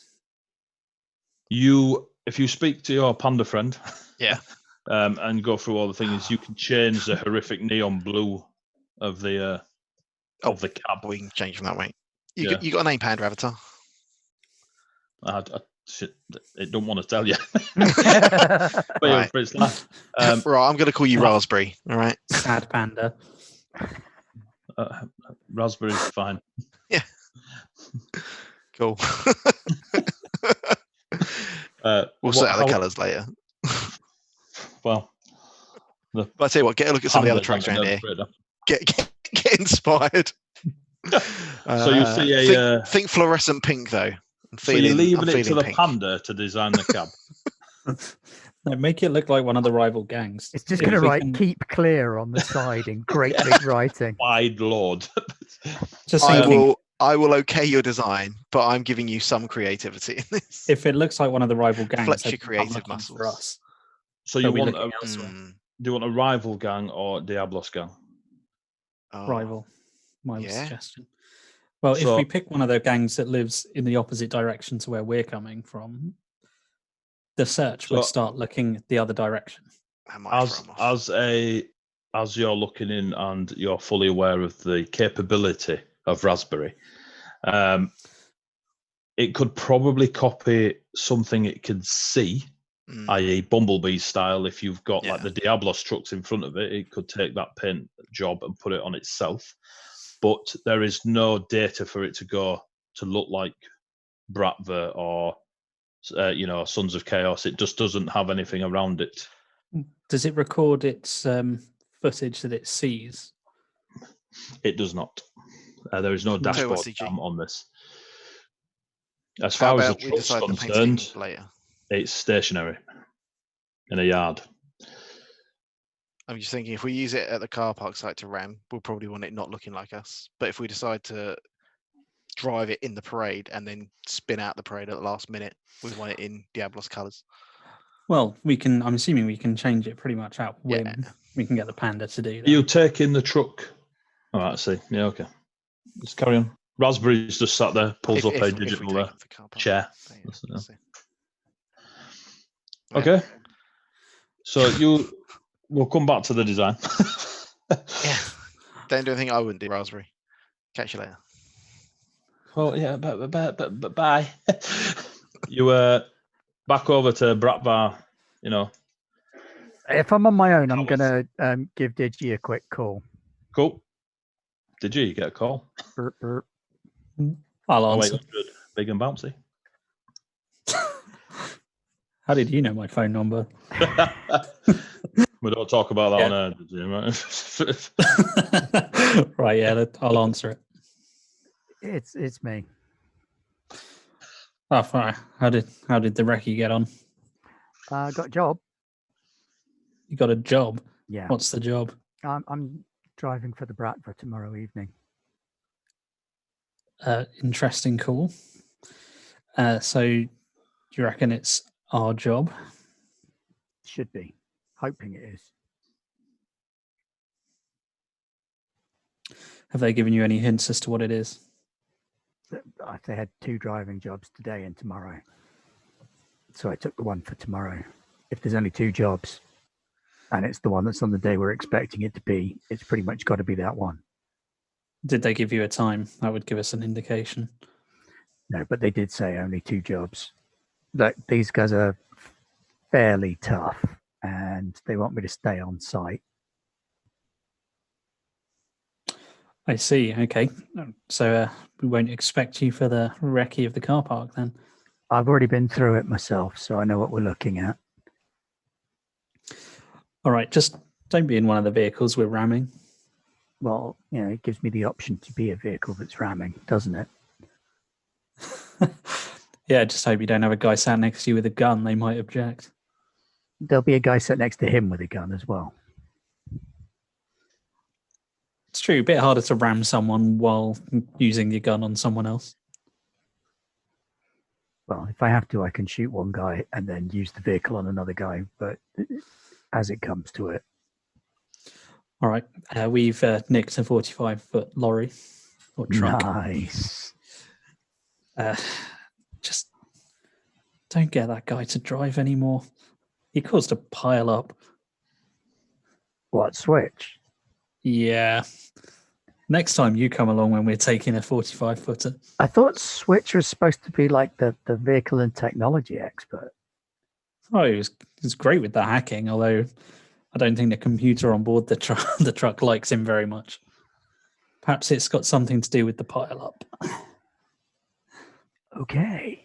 So if you see that on the local station, you'll know who it was. I'm going to go and drink vodka with Russian gangsters and pretend to be a Czech. Not something I was expecting to hear, but these are the things that happen. I will say have a great time in Czech because I also speak it. Who knew? Yeah. Stay in touch. Yeah, if you need us, give us a call. So, in the interests of the evening, If you two are going to go recce the car park as well, we will do a few rolls, and then I will give you the information rather than a full scene, because then poor Brass going to be sat there pissed out of his face. So, you are going to go recce the multi-story, yes? Mm-hmm. Yeah. What are you trying to achieve from the recce? So I want to look at floors 3 and 6, see if one of them would be preferable to the other for the ambush, given that I know that those are the two that our truck will fit in. Cool. So that'll be your main focus of working out the truck stuff. Yeah. As well as, an ideal parking space we can leave the truck in to be in a prime and ramming position with it not looking out of place. Yeah, cool. And I also want to have a look at the security around the car park. I want to see if there's any barriers. I want to see if we can get into the security room, etc. Yeah, I'd like to see if there's any gates we can bring down on certain ramps, or if it's only or those barriers that pop up out of the floor. Yeah. So I want 3 rolls from you both: a perception, an investigation. Can I have computing from you, Switch, and engineering from you, Digi? Okay, I'll do my perception first. So perceptions first. Hang on, is it 3 or 4? It's low, whatever it is. 3. 3 for my perception. My investigation's all right. I got 19, and then computing 23. Jesus, it's like you're a hacker. Did you? Yeah. So I got a 19 on my perception. Yep. 14 on my investigation. And your engineering? Oh, natural 20. Hey! Ooh. What does that put you up to? 20. Well played, sir. Well played. So, as you both approach the multi-story, it is, you've seen them before, you've probably been through them before on public transport, whatever. They are used to change different levels within the roadway that's going around here. It's still very badly maintained buildings, so the roads around, so it's no surprise. What you notice, did you, is there seems to have been a deliberate clearing of space. So there is almost a pattern to the way the cars have been shifted out. The pattern simply being they're making space. It doesn't take a genius to work out. They're probably making space for the convoy coming through, which tells you that Bratvar have control of this building, right? Switch, you perceive nothing. Well, I will relay my findings. I'm in a car park. You're in a car park. On your investigations, you discover that floor 3 is the exit floor to where, in the direction that the convoy, start again. The 45-foot wagon would be better coming out of 3. So you'd go in at 3, but you also want to be coming back out at 3. So that's what you discover in your investigation. It's a waste of time, maneuvering, with switches driving, etc. You've done the math. It is better to hit this floor and leave this floor on the same sequence of drive. Yep. Your engineering allows you to go, if I park there and the wagons come down from floor 4 above you in, and the lorry's parked there, and you hit it at ramming speed, or wherever you are wishing to hit at ramming speed, you want to be on floor 3 and you get your car parking space. Perfect. You know where you're going. You also discover that there is a security box downstairs that holds about 4 people, and they are definitely Bratvar. They're definitely Russian gang members. They're not dressed in the suits as described in other areas of the party split, but they're definitely Bratvar gang members. On Switch's investigation and such, there are shutter doors that you can bring down. There are even the bollard barriers that pop up. There are them. And on your computing, if you can get anywhere near that security box, you'll have control of the lot. Perfect. Yep. While And they're you- doing that, can I investigate these Bratva guys, find out what I can about the job and who's doing what on the job? Cool. So over to brass. What do you want to do? So I need a constitution check out of you. I need a deception check out of you, and a what did you just say? You're Investigation. investigating. So if you're investigating people, Yeah. give me a deception, a persuasion, and a constitution. A Right. fortitude save. Sorry, Okay. Oh, fortitude. you should be. So fortitude first. It's like 18. 18. Cool. I can Then do give this me a all night. deception. Yes. Deception, probably less well. Oh, no, 16. Not too bad. Cool. And then your persuasion. And my persuasion is 16 as well. Oh, cool. So during the night, you're tanking the vodka, and they're very big on you being able to keep pace with them. And as you go, I mean, you've spent many a day sat in front of a bottle, just taking it back for practice, for the one day that it is needed. If it does look like I'm going to start getting pissed, I'm going to use sleight of hand to pour them out and like not drink. But with that fortitude, I don't. I'm going to feel say it's particularly a problem. you're pretty sure that unless these guys and gals are using some sort of augments, they're going to be tipping over before you do. Good stuff. There's obviously the more hardcore that probably have it on a drip, but you are intelligent enough to stay away from those lunatics. Yeah. With your deception, you're very confident that you have convinced everyone you were bumped into, man, woman, and robot, that you are a check, and that you are a gun for hire, driver for hire. You're a cyberpunk, which is part in truth, and they are fully aware they've hired them before, and you're just another one on the bread line. Your persuasion check, the job that you have settled on to do tomorrow, is indeed the job that will be guarding the armored truck and the 4 vehicles, 2 at the back and 2 at the front. You discover that the 2 at the back will have a driver and a guard in the front and 4 guards in the back of both vehicles. Yep. So the ones at the back, driver, guard, plus 4. plus 4. Yep. All right. And that's twice. Yep. Yep. The ones at the front are a driver and guard because they are on very light, like 3-wheeled tricycle buggy types. So you got That's one 2 of driver, them. yep, and a guard, and a driver, and a guard. Yep. Yep.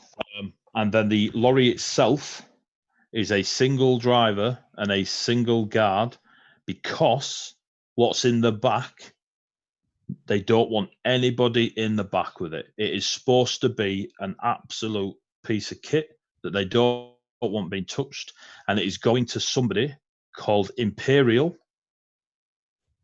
Yep. Mm-hmm. Who is the leader of the mercenary corporation calling themselves the Sweet Shop.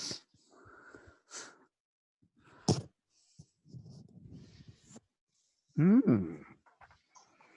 And you discover all that through a drunken night. There is talk. If you want to push it, you can give me another fortitude save. If you succeed, you'll be a driver in the truck. If you fail, you'll be a driver on one of the other vehicles. It is your choice. He cracks out his dice immediately. He's gonna go for it. He's gonna go for it. Oh, just give me you're at the arse end of your drinking now. 23. Oh, Jesus! I your am blood good for becomes something. vodka. You piss vodka now for life. So yeah, you manage to. I'm just gonna get rid of that slider on my wall. There we go.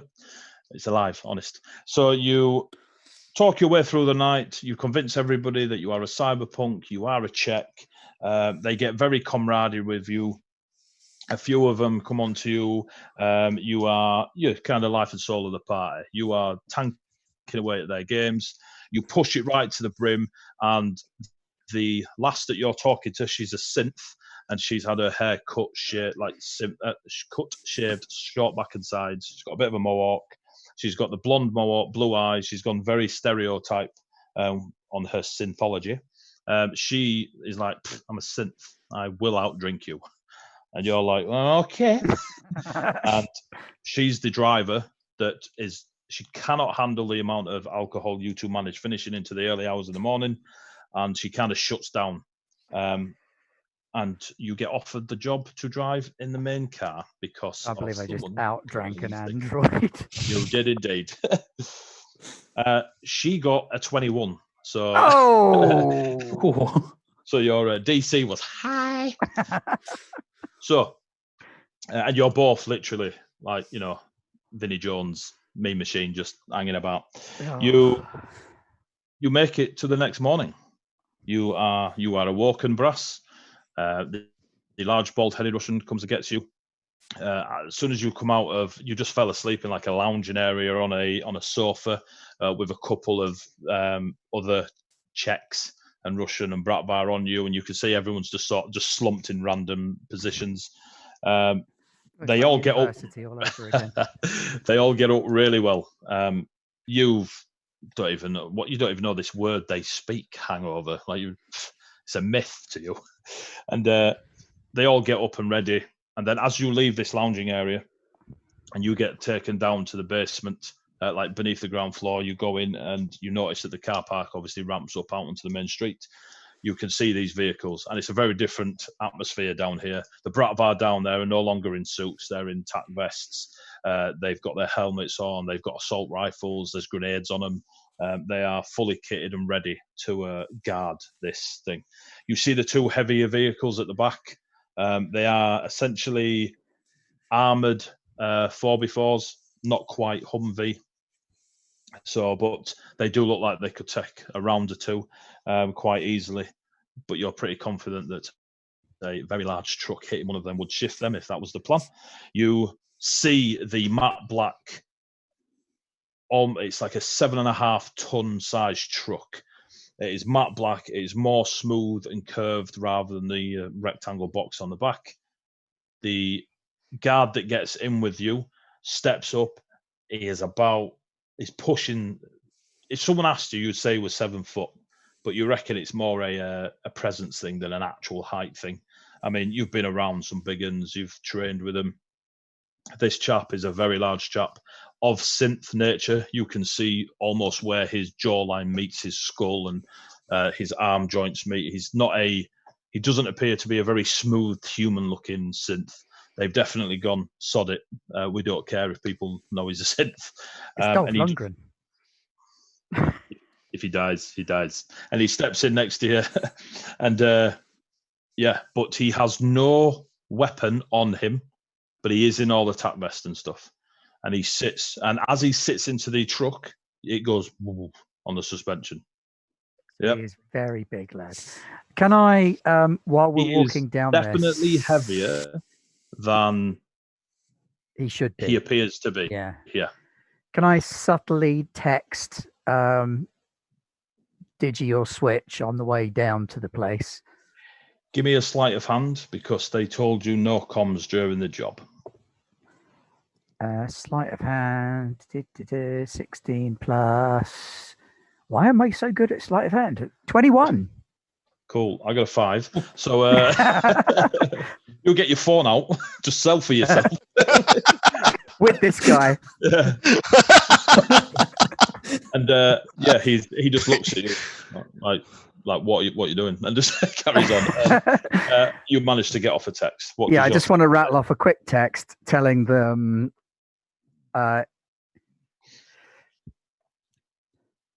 2 times 6 HVY, 2 times 2 LT, me drive. I'm trying to get it into as short a space as possible. Poo face emoji.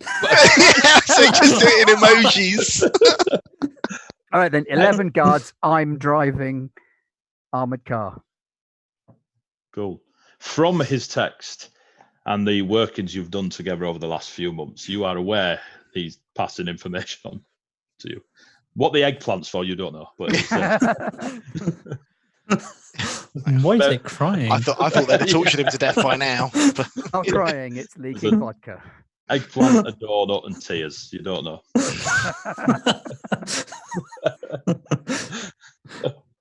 Oh. So yeah, you've got a text. Then the vehicles, they all start taking out. You see the two trike buggy types in front. The large bald guy is shouting orders out in pure Russian. There's elements that you pick up on through your knowing Czech language and where the crossover hits. It don't take a genius to work out. He's organising everyone. The shutter doors open. The sound of the busy morning hits most of you. The truck you're in, Brass, is not super tech, but has definitely been given a workover to give it more advancements than it originally looks. It's like putting a really nice radio into a really old car. I'm really regretting this. I'm genuinely thinking that Bratva might actually be better employers. Well, we'll see how the one shot turns out. So you start heading out onto the road, and you are aware that your first stop will be the multi-story car park, where Digi has possibly told you that that's where he's going to ram you. So, or words to that effect. He sends back another eggplant. Over to the Diablos. You are woken up. You've had an enjoyable evening with however you wish to spend your evening. You probably haven't outdrunk a synth unless you wish to try and miss the rest of the session. But yeah, so you are ready. Your lorry, you go back down. Raspberry shows you several digital images of what the cab would look like in neon pink, dull purple, whites and blues, a bit of a Diablo spin on it because of the trucks and bikes nearby. But, how do you want the cab to look? I'd say just plain black would be a good start. Just something nondescript. probably. Yeah, we can play around with the trailer. So the trailer, can we get "Have a nice day" with a big smiley face with its tongue sticking out on the end? You do indeed have a nice day. That one's easy. It's all over the inter-carbon net. Pictures of cats on it. Yeah, Jesus. Yeah, and then the cab just plain black. And Apache turns up and missiles you, hellfire style. Cool. So yeah, you have a very nice smiley-faced truck trailer, and the cab is just black in nature. Yeah. Yeah. So we're going to want to get there a bit early so we can get Yes. the truck in the perfect position that I worked out the previous day on the recce. Yeah. Also on the recce, did we see anywhere where if we placed the mine and detonated it, it would say bring down the ramp? Definitely on that engineering check. Okay, cool. So What are you thinking, Digi? I'm not sure on the finals on this. well, see, what I'm kind of thinking is we use the truck to ram the two light vehicles, because that Right. should just take them clean out, getting hit by something that weighs as much as that truck. Yeah. I mean, unless it's a fully armored vehicle, it's just going to do nothing. Then time it so wait for our target to move past, and then just after that goes detonate the mine or collapse the floor with the armored vehicles going under. Meanwhile, you then You mean you want to mine the vehicle we want to keep, or the ones behind it? the ones behind it. So Right. as soon as we've got the vehicle we want through, detonate the mine, drop the other two vehicles, which will land below. Should hopefully take them out, but just in case it doesn't, we'll preemptively clear the security room with you inside, so you can immediately then drop barriers everywhere else, sealing the entire place down tight apart from our escape route. Okay. And then once we're done, just once you're leaving it, just, I don't know, shoot up the security room so they have trouble fixing it. And that should give us time to get away. Theoretically. Cool. So just to bullet point it, you're going to send the wagon in between the armored truck and the two light trucks, or are you ramming the two light trucks? Ramming the light trucks. So I think I'll ram the light trucks, but keep moving past. So I think Yep, so. It's so you clear them cause out of the them. way. So this is here, trucks here, and then at the back, blow them up. Yeah, so this one will go through, and I guess you're having a mine under here. So then once R1 goes through, when the 2 come up, you're going to blow up. So you'll cut it, yeah? That's the plan for Yeah, literally collapse the column. Cool. Right. And you're sending Switch and yourself into the security room. We're going to do that just before. To kill the 4 Bratvar and then give control of it to Switch. Yeah, so the 2 of us are going to basically seize the security room, leaving. Cool. Need to check something with Raspberry. Raspberry, you awake? You see Raspberry lift a little eye mask and come back onto the screen. What? You know I'm your favourite driver. Yeah, and you see her. You see him. Panda. I don't know. Move a picture behind its back. Yes, yeah, favourite driver. Have you got remote driving capabilities? Can I set you up to do some manoeuvres with me not in the cab, or can I? I'm not that type of panda. I can drive the Okay. cab if needs be. When Digi says I can drive, you see the panda go. Hey, I'm not the one that caused a pile up. No, you weren't allowed to drive in that case. I'm going to ask it some very sort of specific questions to work out its rate of acceleration and doing maths within my head to work out how long it's going to take from flooring it to impact. Obviously not telling the panda that I'm planning on ramming a couple of vehicles, but just hypothetically, Raspberry, if I drove off a cliff. I know, just from a standing start, how long would it take me to travel exactly the number of meters that I calculated it would be? Give me an engineering. Why is none of this mechanics? Well, when you crash it, you can use mechanics to fix the. Oh, 17. Cool. From where you are into it, probably take you enough speed. You don't have to get going fast in a 45-foot ton lorry to do damage. 6 to 8 seconds, and that'll be from starting it. You get as soon as you've got any momentum, whatever you hit will, whatever he hits, he destroys. Fantastic. That's fine. You want me to drive us to the car park? Raspberry's so. Hey, no, I've not told Raspberry why I've asked the question of how long. Raspberry don't want him to drive. When Switch asked, Raspberry's like, yeah. Is there a driver sense for you to practice driving it? Is there a driver assist? There is a driver assist. It's called somebody else. Right. I will practice driving the truck then. So between the pair of you and the assist Raspberry can give, you are able to drive smoothly to the multi-story car park. You park it up in the position that you sorted before. So your next job would be to assault the 4-person security cab. And plant the mine on the way down. You plant the mine. You set it to go off. Give me a mechanics check. Yay! That's something I'm good at. That one. Oh no! I rolled a 16 and I get a +5, 21. Cool. So you set the mine, and you It's essentially basically trying to do it so it's not obvious as well. So you've set it underneath the ramp, and it's now frequency to your HUD. So instead of it just going off when someone drives over it, like the front truck, you can now set it off remotely. Yep. Excellent. And I'm assuming that you'll be able to give me camera access once you're in the security room, so I can time this perfectly. Yeah, I reckon so. Excellent. Once you're in there, Switch, you'll have control of the entire car park and whatever computing capabilities it has.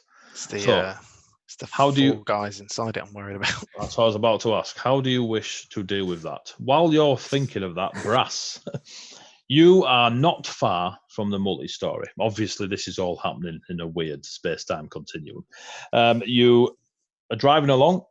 We'll call him Drago because it's cool, and I've never had a Drago. So Drago is quite happily quiet and just sat there.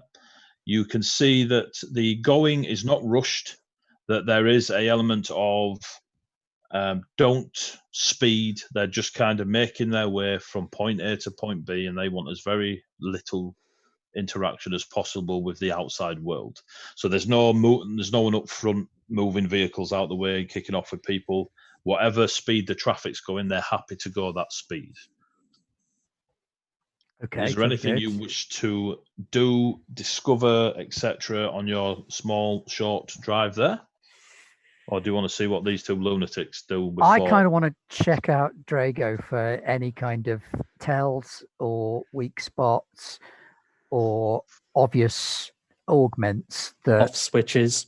Yeah, that'd be nice. All right, give me a technology roll. I'm not very good at that. What's 15. higher? What's higher, your technology or your perception? Perception. Cool. Give me your perception. That'd be 18. Cool. So on your 18, you're obviously keeping your eyes on the road like a responsible driver. Switch. Yeah, naturally. And you kind of look over and you're watching Drago. And you can even now, as you turn corners, you can feel that on his side it pulls more. There's definitely a weight to him. When you first thought that he was a synth, there is more obvious nature that is probably made to look like that. So he comes across as a very poorly adapted synth and hasn't quite given the cool skin grafts that the other synths get where they just blend in. He is definitely of a mechanical nature. The weapons that are missing on him, you can see slight where his jacket comes over his limbs. It's big. He's a big guy, and the jacket's very baggy. That gives you a clue that something, his arms or limbs might need to move or expand or change into something maybe. So he needs space within the sleeves. It looks like a boy wearing his dad's hoodie or a girl. He's definitely some sort of advanced mech or robot or something that is able to pass off as a bad-looking synth. As for weak spots, the fact that he's a robot means he would react very differently to if you were to shoot a synth or a robot. Synths react to bullets like a human would react to bullets. Synths react to EMPs like a human would. Robots don't like either. Yeah. Okay. Well, the super glue plan's out the window then. That'd have been brilliant. So, you know what you may or may not have to do. Digi and Switch, how do you wish to commandeer the computer room? As you approach, there is only 2 guards in it. The other 2 are patrolling the floors. Right. We don't know what floors they're on. We just know they're out. You just know they're out. You reckon you've got a, say, 15, 20-second window that you could rush in, deal with them to give yourselves less people to deal with. So essentially, you'd have 3 or 4 rounds to commandeer that before the other 2 returned. And on this one, I definitely can't hack it from the outside and lock them in the room. That's not an option. No, got to be in there. Okay. Would I assume the door is if you locked? If you could make it to the security room door, you could lock that door, but you couldn't gain access to the car park because it'll be on a local secure network type thing. If we can get to the door, should we turn their lights off? And would I assume the door is already? The door is a. So you could. Sorry, is it already locked, or I would just be able to walk into the door? Are we assuming? The door is closed. You have no idea if it's locked. Locked or not? Okay. Digi, what do you reckon? Should we try and get them out of the room so it's empty? Can you distract them? But then you've obviously got to lose them and get back in the truck. Well, can we not rush 2 of them? Dispatch them. I mean, can you hand? I've only got 1 firebomb. I was going to use that to torch the room afterwards. Do you not have anything else? Do you not have a gun or a knife? Yeah, but I'm assuming they've got a gun or a knife as well. They're very angry. From the outside of the room, From the outside of the room, can you kill the lights inside? No, it's definitely very centralized access. All right. Well, so rushing. Should we pretend our car's been stolen and they should help us? They wouldn't help us. Society. I think we should, what's it coming to? I think we should just get inside the room, take him unexpectedly. Yeah. What if we pretend I'm your hostage? Brutal ultra violence. And we've all got a way of dealing with problems. I'll say tapping the sword that I'm carrying. Okay, I'm going to ready my gun. Actually, if you stab one of them, then the other one might be looking for a doctor, and you could tell him you're a doctor, and then they'll have to let you in. By tapping the sword, Digi is swinging a mono-edged katana. So it's not like he's pulled out a Swiss Army knife. The lad's carrying. Okay, I'd like to... So let's try and approach the door from a way that they don't see us coming, so we can surprise them by just going straight into the door. Okay, both of you give me stealth checks. Righty, here we go. Oh, I did pretty good actually. I got nat 20. 19. Bringing me to a total of 20. Dude, I love it. And what did you get? I'm worried when I'm successful 19. in roles that aren't in combat that my combat. See, and this is why you should. Disaster. It's why you should all invest in a Thornless Rose dice tray. Scientifically proven to improve dice rolls. But not driving. Not driving. Don't drive using it. Because can't be improved. So you managed to successfully make your way to the door. There has been no reaction from the guards within, and you're fairly confident you've got there unseen. Okay. Right. DG. I'm going to see if the door is open. If it opens, run in and dispatch them.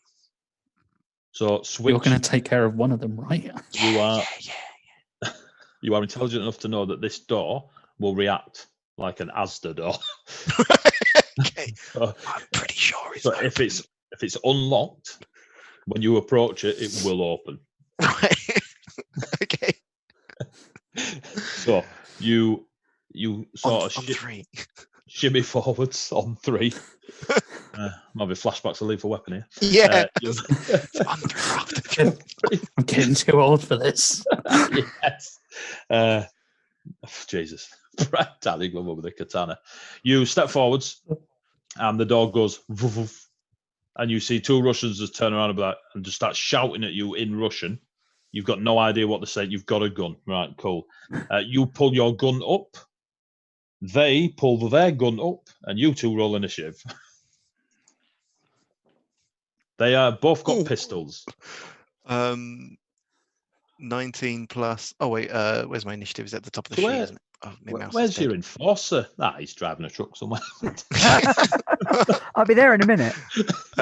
Is it? So is 14. it proficiency to my initiative? No, you should just have an initiative, which is basically your dex. Yeah. I got an armored car and a Russian robot bodyguard. I got help out, 21 no then. That is true. Wow. 21-14. There is, 21. Got it. Right, so 21. Switch, you're up first. Cool. Okay, I'm gonna fire off a shot with my pistol at the one furthest away. If there's a slight difference, I imagine they're quite next to each other. One and 2. They're pretty much next to each other. They're in a small security room. Yeah. So you got number 1 and number 2. Okay, so I'm going to assume DG's going to go for the closer one, so I'm going to try and shoot the one further away. So you shoot number 2. Okay, I got an 11. Cool. On your 11, you shoot the wall behind him. The one next to him is a very unhappy looking woman. As her day has just been ruined. So you miss him. Digi. You just had this boom go off. And the back wall of the security room, there's a big bullet hole in the a bullet dent, should I say. Okay, I will rush number 1. So you rush in. You're essentially in combat with them both for purposes of a grid. But yeah, there's no advantage or disadvantage for the angles you're at. Okay, yeah, and I'll take a swing with the old katana. Come on. Use that doctor's knowledge. 15 plus 5, 20. Jesus. Rose, I'll be coming for several of your dice trays. Just so you know. Worth every pound, I tell you. I am blissfully aware.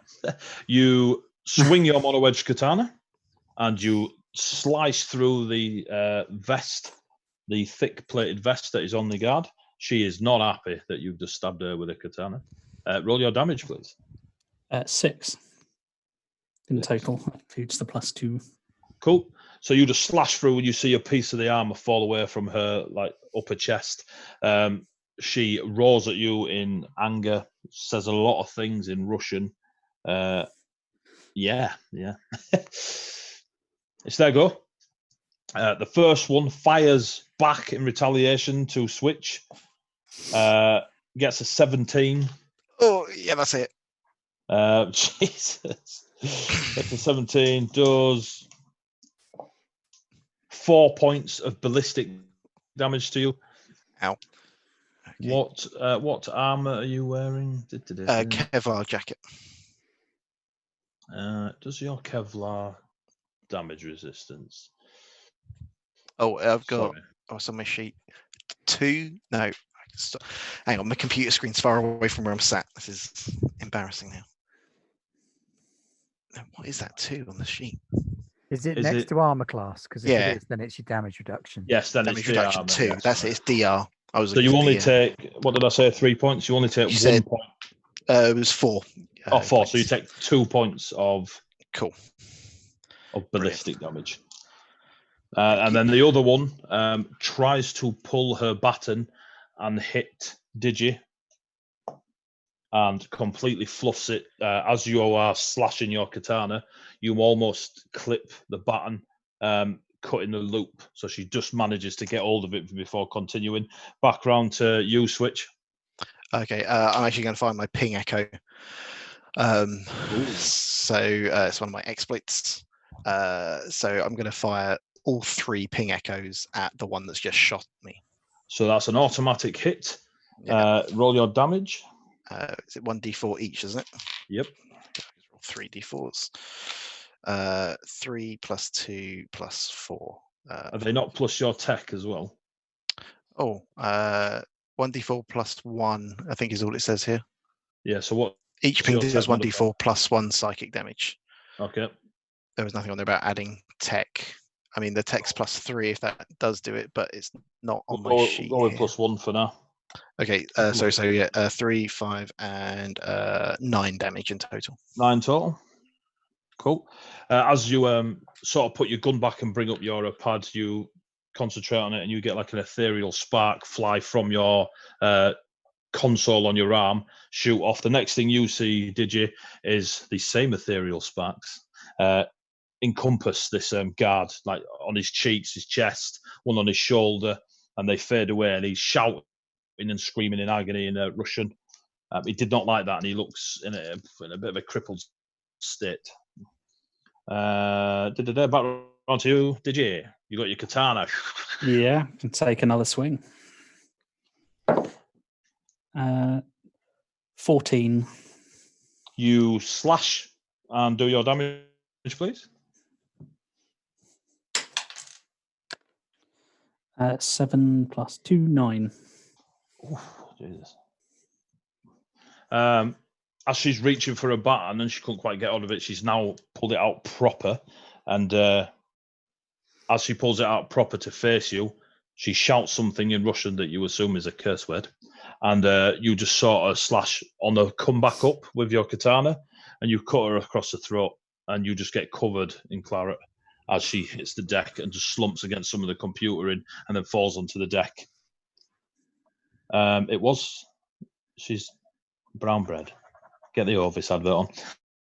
And then the other one, absolutely, because it's all happening pretty quick, screaming in his mind, just fires. Disadvantage. I got an 18. Jesus.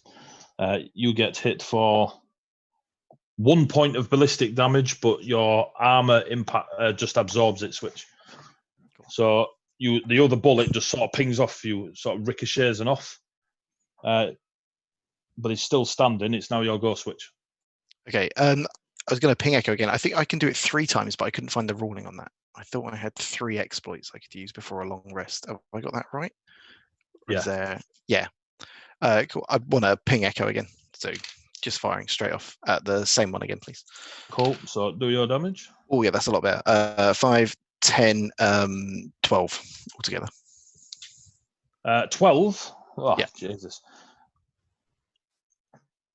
Digi, as you turn to face with your katana and the 7th Hero Sparks cover this guard again, from his eyes, ears, nose, mouth, you just see blood pouring out all that. I mean, it is running out. He screams in agony. His eyes go blood red. The white's completely gone, and they just burst and melt down his face as he hits the deck dead. You now have control of the computer room, and you can see several large monitors and desks in you. 2 dead Russians on there, one a little bit more horrifically killed, another one with an enormous katana slash through its throat.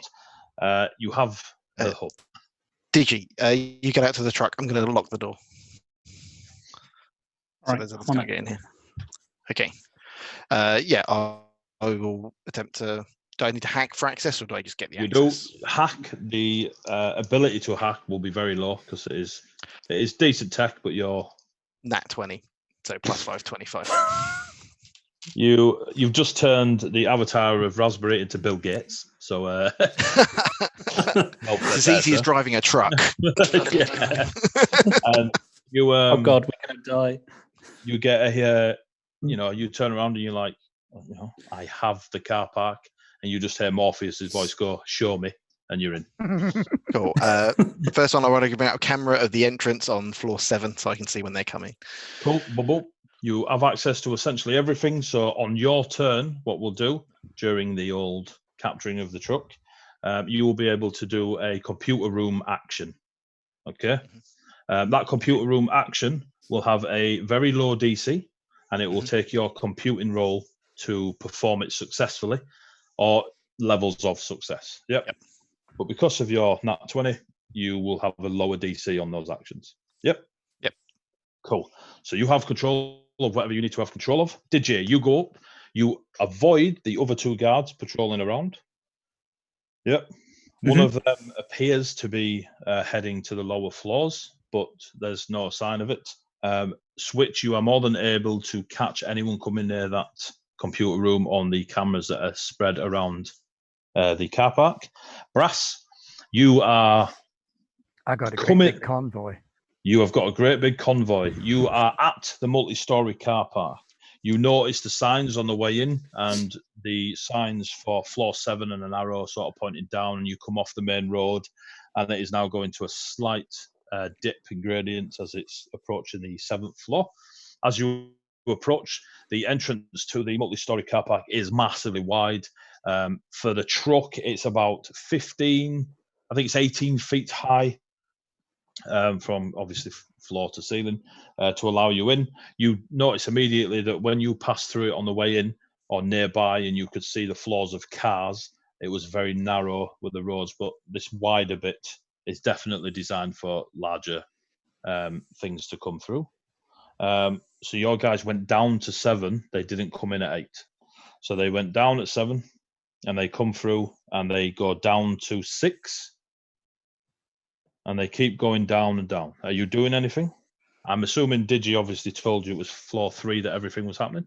Well, we knew it was going to be 7 or 3. So when nothing happens on 7, I'm assuming that something's going to happen on 3. There is nothing at all.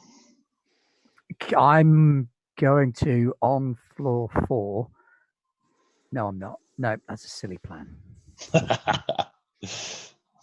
I've got away with one silly plan today. I don't need another one. So you get to floor 4. On, hand, buddy, don't let me down.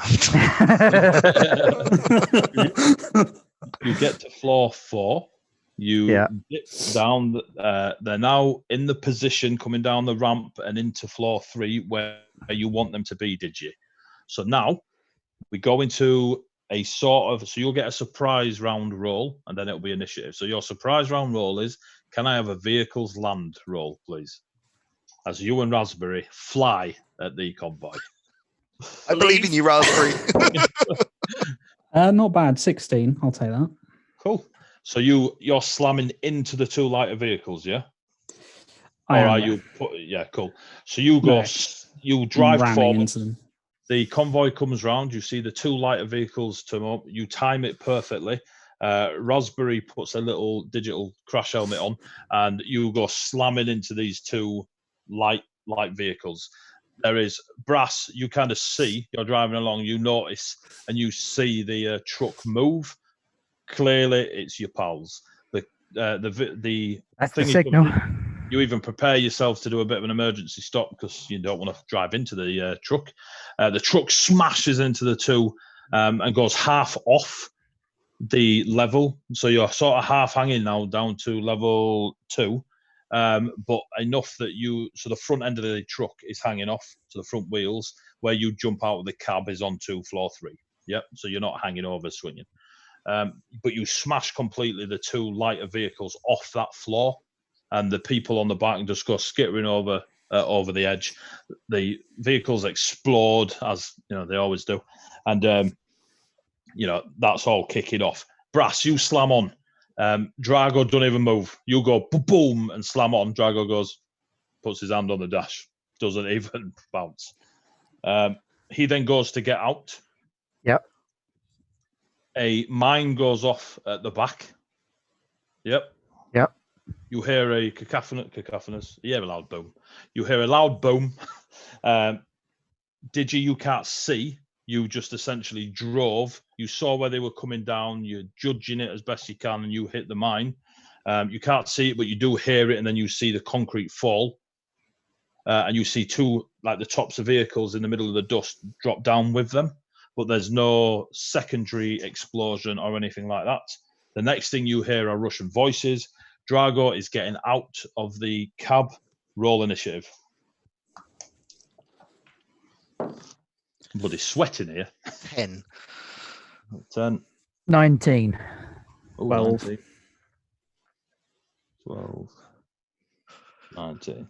So, 19, Digi, you get to go first. You are sat in the cab. It is perched dangerously over the edge. 19 was me. No, 19 was you, sorry. My bad. Yeah. And Yeah, it's Brass. were you 12? Were you 12? Yeah, I'm 12. Yeah, sorry. Right, Brass, you're up, mate. Drago's just getting out. It's all gone off. What are you doing? I'm letting Drago get out. Cool.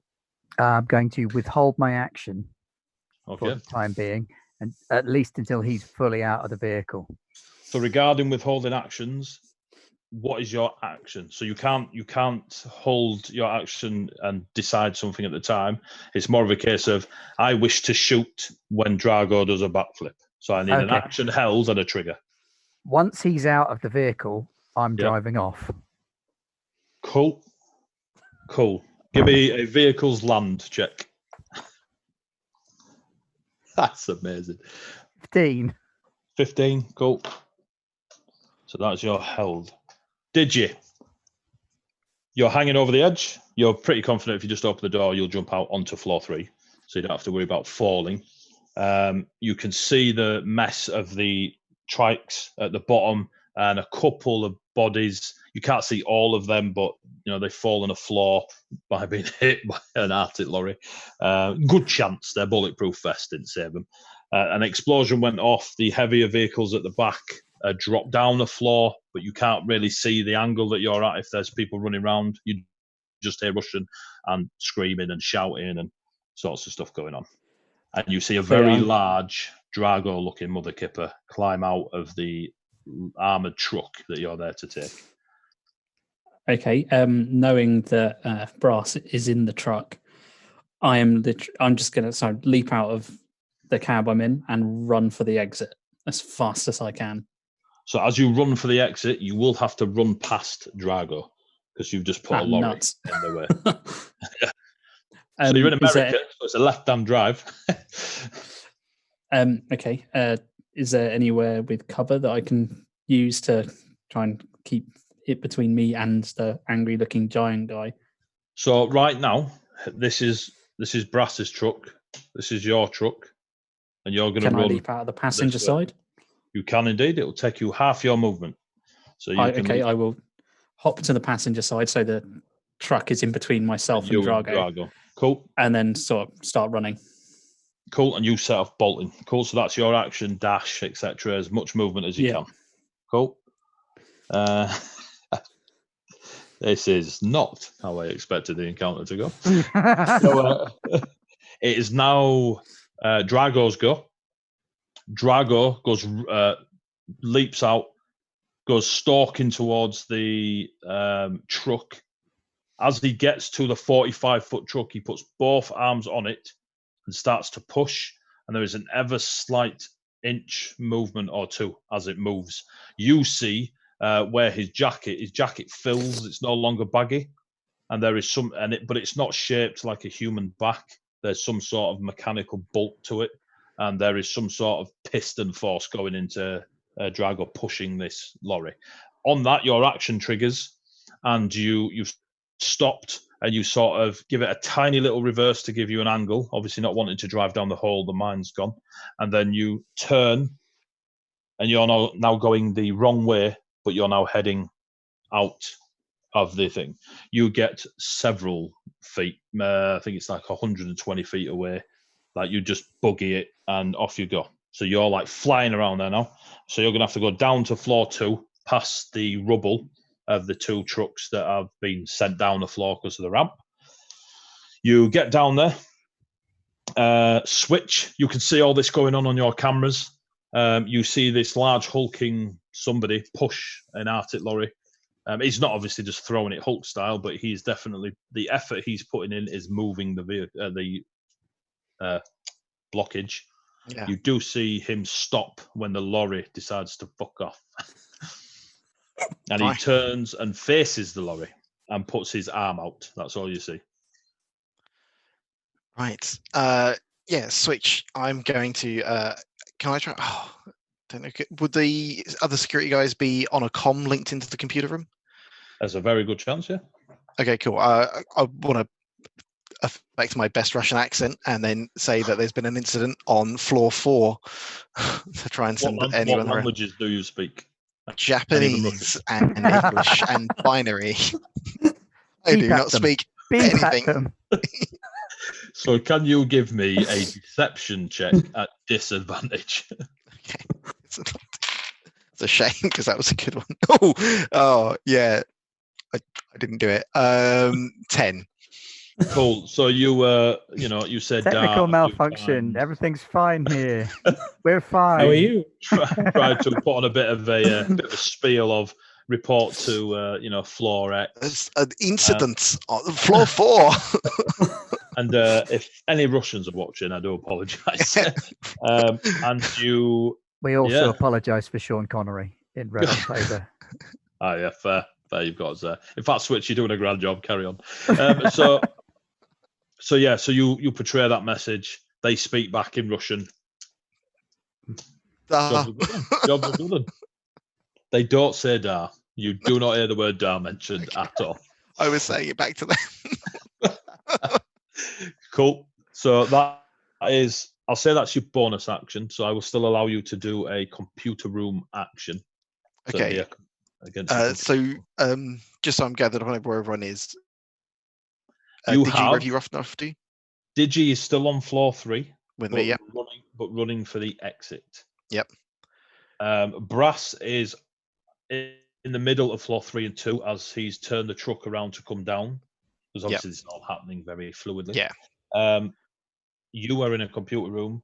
Yeah. Okay. You notice that the 2 armored trucks that dropped to floor 2, people have poured out of the back of them and are now like hectically doing stuff, rifles up.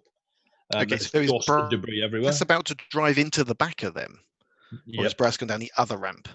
Brass has gone down the other ramp. He's gone the wrong way around, so he can. Okay, cool. So I would like to slam the shutter down on the collapsed onto ramp so that they can't get out of it if there is a shutter there onto floor 2. There isn't a shutter, but there are 2 bollard posts that rise up, so a person could get through, but the vehicles couldn't. Okay.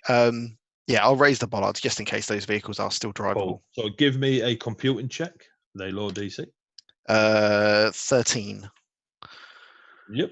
You tap away. Some of it's in Russian, but you kind of just understand how the order of things are laid out, and you manage to successfully. You see the bollards come up on one of your other screens, telling you that it's signaled the bollards coming up.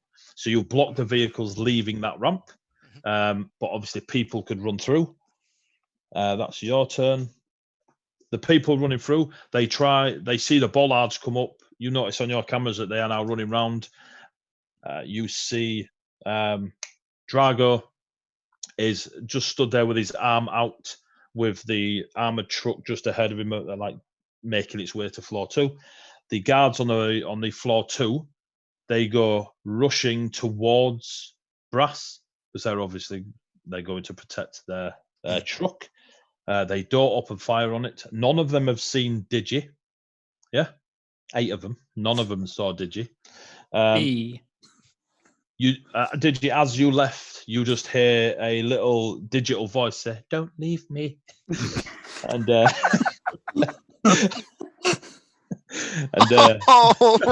raspberry. and yeah. So we are now back round to Brass. Brass, as you're coming round, you did notice that Drago's attention now came onto you, and you start veering down. As you come round to go onto floor 2, you could see the guards there, and they're sort of putting their hand up for you to stay so they can take position and protect. You plowing through? Yep. Cool. Just give me an attack roll, but use your vehicle's land modifier. So essentially, give me a vehicle's land check. That was a stupid sentence, but I'm going to use it as an attack roll. 22. So that's bludgeoning damage. It's an armored car, isn't it? As you go through the 8 of them, all 8. Mother kipper. You're just gonna lie. Just there you go. Look at that. Oh, you did roll a D8. I feel like maybe you rolled a D20. No, I rolled a D8. Yeah. See how many of them you got. Oh no, I hate RPG. So Brass, they sort of willingly step in front of the truck because they think, old Cushy.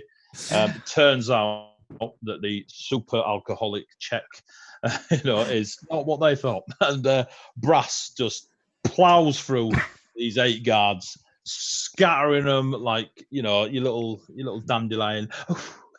And they get absolutely. I should write poetry. They get absolutely obliterated, and you are well onto floor 2, making your way round to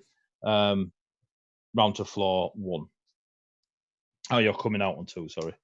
So you'll be coming out on 2. So you're heading towards the exit. Yeah. Switch. You're on floor 1 with your security room. On floor 2, you can see the 2 guards making their way down the stairwell in a quick direction, probably towards you. Okay. Brass, they are not on the road, so Brass wouldn't be able to drive into them. Well, he could, but he'd be stuck. They are coming down the stairs in a straight direction, straight down the stairs. Definitely coming for you. So that's the 2 guards that were of the car park, not extra guards. You saw the 8 smear. Brass, you turn the windscreen wipers on and give yourself a clear. So that was Brass's go, you animal. Digi? So from where I am, is there a way I can kind of get down to floor 2 to rendezvous? So you run angry out man driver. You run out the other way and run out the other way, so you can go to the far stairwell and make your way down. Yeah, I've got kind of call Brass and tell him I'll meet him by the exit. I am making the assumption that Switch, you are relaying to Digi which stairways to stay clear of. Yes. So okay, there's 2 guards coming down the other stairwell. I'll be like, no, take your sword down stairwell 2. There's 2 lunatics. So Digi, you're just going to keep. You think they're coming for me? Relay to Brass. You'll meet him at the exit. I said "dar" and everything. I think I've fooled them. Oh yeah, it's just shut all the gates and all the doors except the ones we need. Yeah. Switch. Before your go, it is Drago's go. Shut down all the garbage mashers on the detention level. just as Brass drives the vehicle round, you see a glowing white hot orb from where Drago's hand is at his sleeve fire out towards the armored truck.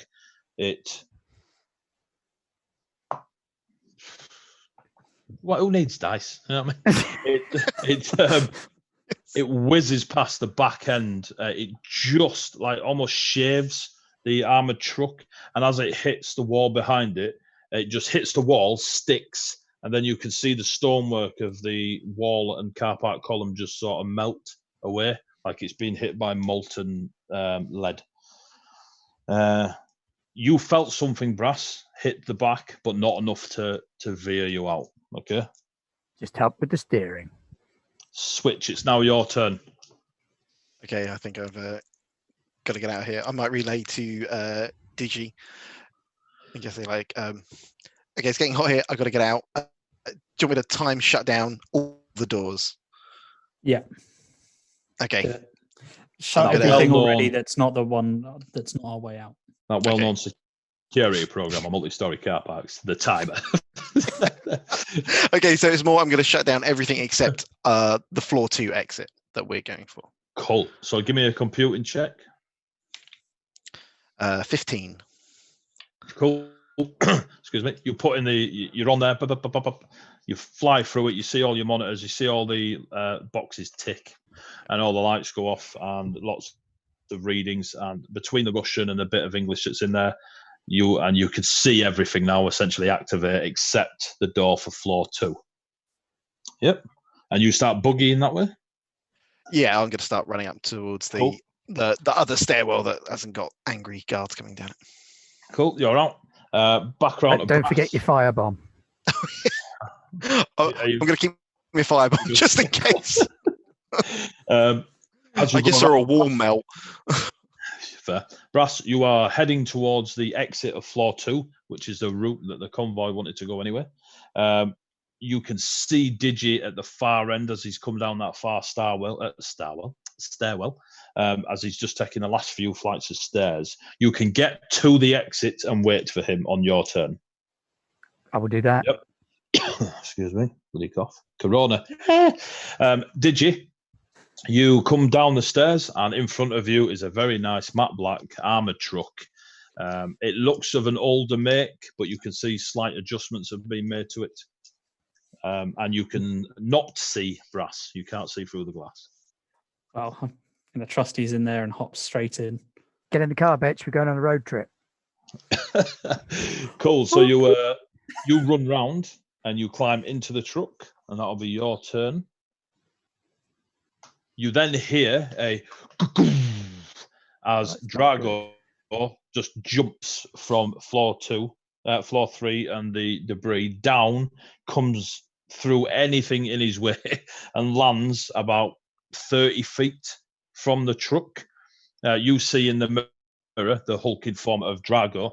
His jacket just shreds off him as you see like large mechanized cannons sit on his shoulders, and his arms turn into like a weird, like a fork at the end where energy would gather and then fire. And both hands do this. So he's got these elongated arms with these forks, and you can see a flickering of energy in both. Fuck about Shit, Chewy.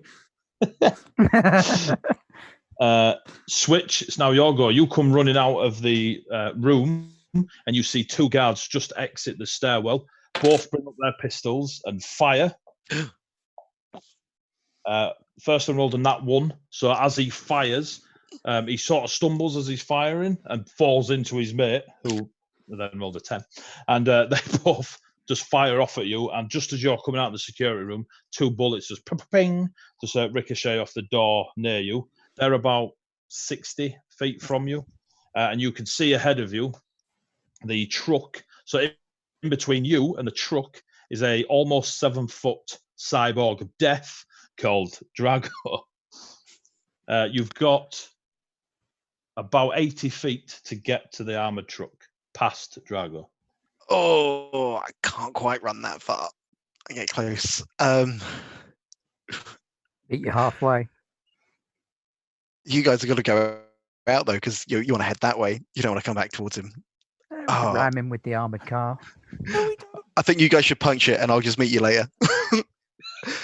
I'm gonna run up the staircase. I'm just gonna go higher up. So the staircase is the staircase closest to you is the direction of the guards. Oh, okay. No, okay, right. So, Can you remote access the control room now you've hacked it, or? I wouldn't have thought so. No, it's not. It's all advanced. locally based. Yeah. Firebomb Drago. Firebomb Drago, distract him. I'll distract him for you. So I'm gonna do my move 35 feet, get closer, and how far can I throw a firebomb? 60 feet. Oh, okay, yeah, I'm gonna lob a firebomb. I believe it's a DC check for him. So Okay, cool. So which he failed. So roll your damage. Electro Diablo forever. I don't have my. Sorry, I don't actually have the stats for the firebomb. I just realised I don't have the damage on them. Roll 2d8. Roll 2d8 fire damage. 500 d20. 5. 5. All that ones. 5. Cool. So you run. Does it set him on fire? Or? You run 35 feet. It does indeed. You run 35 feet towards the truck. You launch. You see in the mirror him coming towards you, Brass. You see him launch a small orb shape. It hits towards Drago, and it hits Drago in the knee and just engulfs this huge cybernetic thing in fire. And Drago is now he's a lot safer. Fire. Yeah. Said no one ever.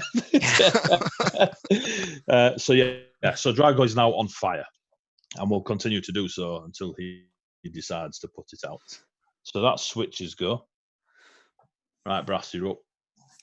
You can see in your mirror 2 Russians, or appear to be Russians, shooting. You saw the flash out the barrel shoot towards Switch, and then Switch run a bit and launch a firebomb at Drago. And I'm going to back up and try and ram Drago with the back of the armored car. Cool. He's well within range. Give me a vehicle land roll. Oh, I'm so worried. 20. Oh, I will strength check. With Have you ever watched? With a DC of 20. He got an 18. So as you reverse back, you see his hands, these pronged arms quickly change to hands as they sort of fold in on themselves, and now he has digits. And he tries to grab the truck, and it just goes over him. That's right. Then have you seen Twins when Arnold Schwarzenegger picks up the car?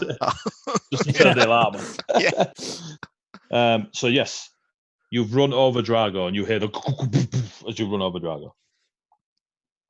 That's your go, Brass. Now you should be able to get in the car. That is now Digi's go. Digi, you're in the truck. Can I lean out the window and shoot at the people that are shooting at? You can indeed. You crack open the passenger window and you fire off a shot. They are at quite a long range. I've got a gun. So it'll be disadvantage on this shoot. What are you shooting? What is your suppressing? I have a revolver. You have a revolver, so yeah, they're too far away for normal roll, so it'll be disadvantage. Suppressing fire is the thing that you're distracted. I've got a choice of rolling a 12 or a 12. So nice. 15. 15. You hit one of the guards, the one on the left. Do your damage. 2d8. Oops. It's better than my gun. That was a 16. Jesus. So you just double 12. Rose, I love your trays. Yeah. Rose, I hate your trays, but they are very pretty. And if you want to win one of those pretty dice trays, don't forget to tune into Garblag Games' Tuesday game, Mage Ascension Heist. Plug. Which I have watched and is very entertaining. So I might tune in and win one of those trays. Yeah. Shit. So yeah, you got lots of damage. You fair. And that amount of damage is enough to you shoot. And it's like watching a remake of Wanted, and you spin it around Switch, and a bullet just slams the guard in the forehead, and he just goes back and dies. Well done, you bastard. That's Digi's go. They're It's just not a laying out. sophisticated heist, but it's a successful one. I bet it is. It's now Drago's go. God. Maybe You'll feel the truck come up at an angle and then drop back down again, and then you can hear a as something sounds like that was my metal on metal impression, by the way. Something is cutting into the vehicle. It's now your good switch. Can I see anything with him underneath the truck? Would I get? There is definitely a very large robot trying to lift the truck, and now sparks are flying from beneath the truck. Okay, I'm going to run up to the truck. I assume I can make it now in my move as they backed you up. can make it with your moves and such. Digi, jump you make in. space. You are all three of you now in the truck. Drive! And it's back right. The last remaining guard fires at disadvantage. A 2 and a 16, so we'll take the 2. And yes, you just hear a ting as the bullet hits the truck. Yeah, Brass, we're on going you. with car. It's on you, Brass. It's all on me. Drive. You fly out there. It's like coming off 21. a very high speed bump. Jeez. Drago, nat 20. Oh, 3 hours haul for that roll, kids. So as you set off, you lurch forward, and then you can hear as your wheels he's doing are it. He's Schwarzeneggering. You can see smoke coming out the back as he's not managed to lift it, but whatever is at the back is hooking and clinging to the armored truck. Don't forget he's on fire. Burn, baby. Fire. He's taking damage, don't worry. Good. Just keep driving. So Brass, that's your go. You're concentrating on getting that truck out there. Digi, you have a go before Drago acts. I'm assuming lean out the window, shoot. Go out the back door, shoot things. Shoot. You are aware you can't. I don't think I can shoot under the truck. You can if you open the door and shoot under the truck. Oh, just get out and shoot under the truck. That is a thing. Let me just. I mean, how many actions can he take? He's got to hold the truck up. He's got to cut through things. He's going to shoot at you as well. Maybe. Yeah, I was just seeing if I had anything that would be useful for this situation. All right. Him as well. There we go. Yeah, I'll just kind of open the door, lean out, and take a pot shot, I guess. Cool. You lean down. You can see the slight angle of the truck. The back wheels are just on the floor, spinning. Smoke flying everywhere. There's no sparks anymore because he's obviously stopped to concentrate on this. And you fire. Normal roll because he's very close. Nat 20. For fuck's sake.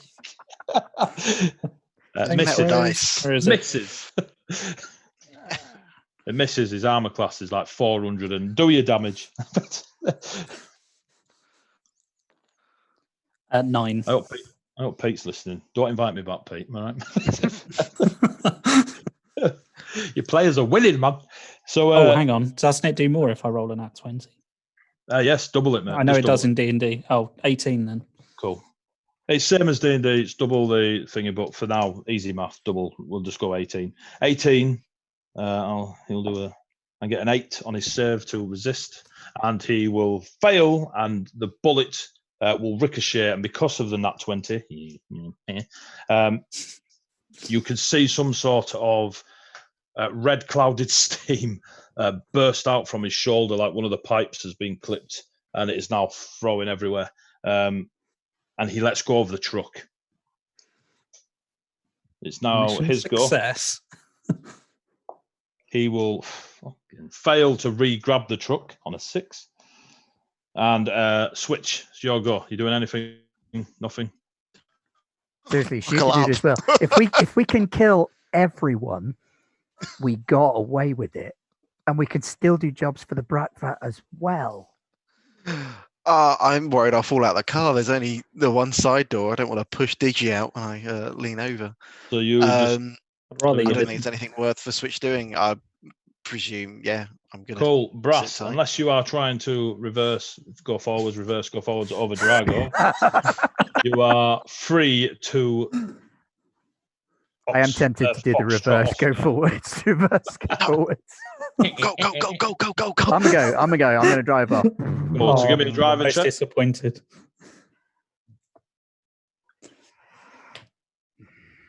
Oh, yes!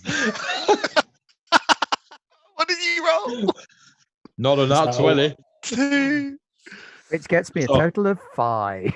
As Drago is shot and lets go of the vehicle, Brass bolts forward, but because of the reaction of it, just sort of wiggles and smashes into the where it's domed and you're coming out of the exit. You smash into the side and you hit it hard enough that you ping both sides against the doorway, and you spin out, and you're now facing Drago.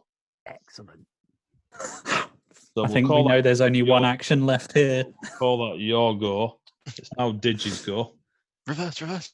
Digi Drago is laid down on the floor, Hack him. on fire. Okay, well, I will turn around because he's now the other side of me, and I will shoot at him again. Cool. Yes. That's a solid 5. It's where it all comes together, kids. So you lean out, fire, but because of the spinning truck, your shot goes wide. It's now Drago's go, who stands up like the Undertaker. His 2 shoulder cannons sort of like, and they start spinning in the middle. Diameter's about that big on each one. They start spinning in the middle. You see like a blue energy of light growing, and he will launch his 2 plasma cannons. So on 2d20, I rolled a 6 and a 7. I feel When kind you of bad for Drago. now. Can't hit the broadside of a barn is a fucking understatement to this lad. Do you know what I mean? Well, he is on fire, to be fair on him. It's got to be he's a on little bit fire as well. distracting. He's on fire. More damage, thank you. These 2 beams of plasma go flying out towards the truck and just scorch the roof of it and bugger off into the distance. What they've hit and killed, we will never find out. So Until we drive back. until you drive back, it's now Drago. Switch. You doing anything? Nothing. Ping Echo as he's right in front of me. It's my last one. Oh, cool. You ping Echo damage. Cool. 5 add 3, 8 add 3, 11. 11. Cool. As you notice that he's on fire, you've shot him, the red smoke's coming out, you've ping echoed. When it hits him, you see the ethereal sparks again around your computer pad and then appear on Drago as they encompass him. He's not flinched. He's not reached for his head or anything like this. You do see them spark about on his face, and you're pretty confident they damaged him, but he's in no way, shape, or form Not disturbed phased by it. by the damage he's taken so far. Okay. He looks still pretty healthy as far as you're concerned. We Brass, need to get out of here now. there is enough space for you to spin and drive away. It's up to you. Spin and drive away or continue to fight Drago. See how many of these 6 and 7s I can keep rolling. Oh, I want to hit him. I really want to hit him. I'm going to do it. I'm going to hit him. Yeah. I'm going to hit him. I'm Yeah. an anarchist punk, and even I think that's a bad idea. Give me a vehicle land check, please. Come on, dice. Don't. Read it and weep. Oh, you're such a... I can't see it. What is it? Oh, 20. Rose has just turned up with a tray, passed it through letterbox. You know what I mean? So you successfully smashed this armored vehicle into Drago. Yeah, that's a 23. Roll me 3d10 and double the outcome. 5 and 3 is 8 and 9. 17, 34. Jesus. Whammy. Now he looks less healthy. So you hit him. He tries to brace himself grabbing it, but having concentrated on his shoulder cannons, absolutely no chance. You rush up to him and you sort of handbrake into him, so you skid and hit rather than run over, and you smash him 60 Yeah. feet up the thing. He doesn't get back up at this time. He's prone, and you see lots of this red smoke pouring out of wherever it's pouring out of, pipes and pistons and all sorts. but he still has 2 shoulder cannons and very funny looking hands now. You've definitely given him a good whacking. Did you? May as well keep firing. Rode around this cabinet. He's 60 feet away, so I think you're just on the edge. So roll normal. If I'm wrong, we'll check later. 24. Yeah, you win. 24. No, my apologies. 22. Oh, miss. 22. There you go. So do your damage. Double ones. No, 9 again. Again, you just fire off. You see some sort of spark as the bullet definitely hits. It's now Drago's go, who gets back up again. This time he will use his 2 hand weapons as the energy grows. This is what you saw before, Switch, with the molten lead. And will fire both of them at the truck. You can't write this shit. Double 6. So that's 3 6s. 3 6s and a 7 on 4d20s. The dice giveth and the dice taketh away. I mean, double 6s is pretty good in a lot of games. Yeah, to be fair. Yeah. Not on a d20. not on this one. No. So these 2 glowing molten metal orbs shoot forwards and they go down the sides now. So you've had the roof scorched. You've bashed it around. The walls of the truck are now scorched. There is the door that you 2, for passenger and driver, is almost melting in on itself to the point where it wouldn't be. At the minute you're in full cover, you're now down to half cover where these doors are on the sides. He's obviously straight in front of you. And you can see bits of the flesh that have come away from his face. He's still on fire, still not putting it out. Switch. Sure, there was something about the vehicle not getting damaged. No, it's the contents. I'll try and lean over and have a shot. Then I'm guessing I'm in the middle of the pair of them. Yeah, you were. It's a longer range, so I'm assuming Digi lets you lean sit on out its and, lap.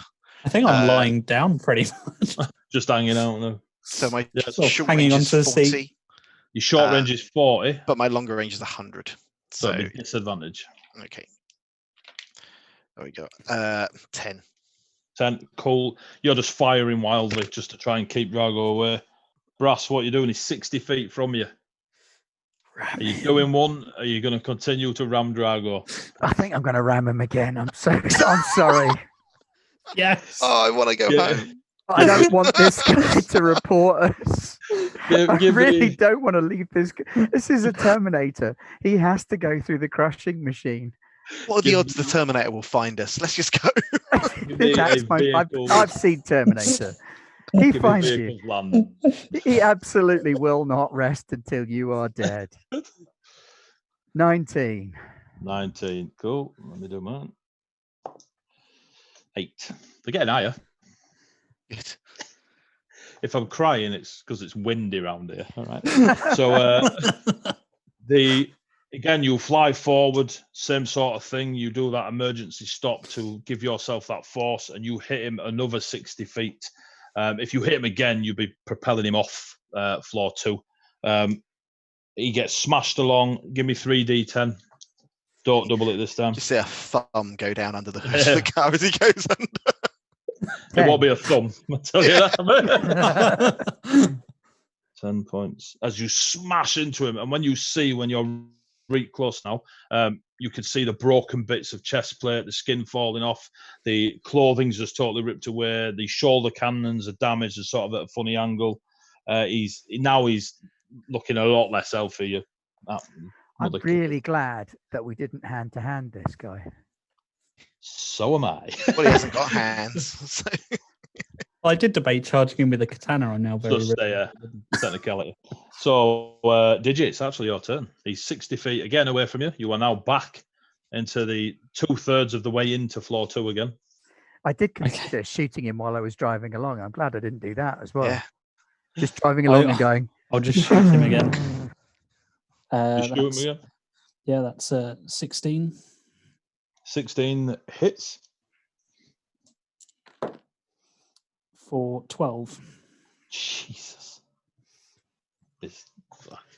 Drago is looking in an incredibly crippled state as laid on the floor. You shoot straight in his crotch, and you see just a whole metal and sparks flying out of his crotch. Who knows what a robo looks like? That's your go. It's now Drago's go. Who will stand up like the Undertaker? And only one of the cannons works, so we'll only fire one of his plasma cannons. God. Starting to feel a bit like the guy in The Crow. Jesus fucking What, Christ, dead? don't you ever fucking die? So 3 6s, a 7. Last roll was an 8. This roll is a 5. Oh.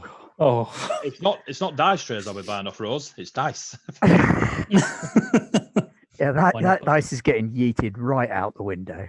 There's 2 of them that are getting turned to dust. Anyway, I'm not bitter. It's a great game. Yay, fun. So just think about how beautifully it'll impact your overall plot. Oh God. What plot, man? What plot? Oh God, I hope Drago's not a player character in another I think we game. might have just killed a player. You and the plasma bolt just flies off in a different direction. You have noticed though that in the mirror that the building around the exit to floor 2 is sort of crumbling away, where all these plasma shots and heated lead has been flying around. The stability of the place is looking a bit rough. That is Drago's go. Switch. You having a pop shot again? Yeah. Did he get knocked further away again? He's still 60 feet. So every time Brass hits him, he's getting thrown 60 feet. 12. 12 misses. But again, you're just firing, just a bit of a distraction. Brass is 60 feet away from you. Ram him. He's stood up. A further 60 feet will hit him off floor 2 onto floor 1. Yes, got to happen, I'm afraid. Do it. And do it. People have noticed my crazy face on Twitch, so. You're born like that. What's up with you? 16. That's easy. So you America. Hit... got a fucking 9.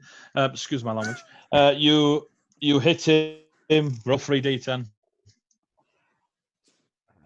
16. You go right off some people. You know what I mean? 21. 21 points of damage. So as you smash into him for the final time, you see both shoulder cannons fly off. His left arm gets absolutely smashed against one of the pillars as he goes catapulting off the far side down onto floor 1. And that's the last you see of him. As he's flying off, can I try and shoot him midair? You can at disadvantage. Go on, add insult to injury. Double 20. Believe really hard. No, probably not. 12 is my highest. Cool. So you, do either of you guys want a plasma cannon? Yoink. They could use. All right, I'm already leaning out the window. Can we go before the building collapses? Get the damn cannons. So your to do is grab both cannons or one. Quick look. One of them's in working order. Well, at least needs a power source. The other one is smashed up beyond immediate repair. We'll take the working one and cheese it then. You take the working one. Do you go to the edge and check on Drago on floor 1? Hell no. I'm asking Brass. I'm not asking you to. Not getting out of the van. Cool. So you do not check. That's cool. Much as I'd like to, I'm not getting out of the van, which means he can be not quite dead. He's going to be upset. You whiz round, plasma cannon in, and you buck it out of there, out of the thing. You have successfully, you have taken this armored truck.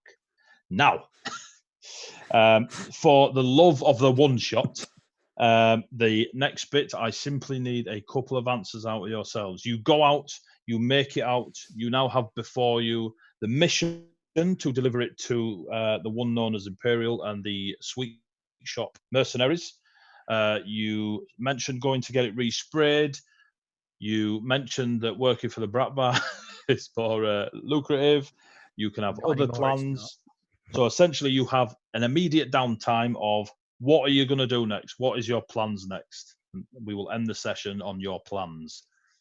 Well, I was only saying have it sprayed if we were being chased, We but don't need it sprayed. I don't No, think we need. so I think just we can straight just back drive to the straight bar. back to Alyssa. Yeah. Well, do we Yeah. take it to Alyssa or do we deliver it to somebody much higher up the food chain?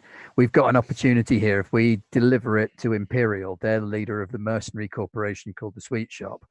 They could potentially sort us out with some much, much higher tier jobs. What do you say? I was talking to a couple of guys in the bar. Alyssa is not pleasant to people who. I was going to say. Do you really think the Bratva guys are going to be pleasant?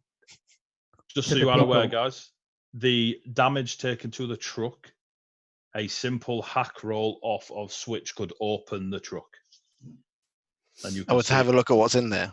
Yes. But if mercenaries don't do what they're paid to do, they don't get hired again. Oh, yeah, he's right. So do you look or do you not? I say we just deliver it. I think we've made a suitable name for ourselves. Yeah, I'm not going to look. So that's 2 for no. Cool, we're going to democracy. Right, so you don't look. Where do you take it? Do you go back to Alyssa? Do you go back to, do you take it to Imperial or something else? We have been hired to do a job. He's right.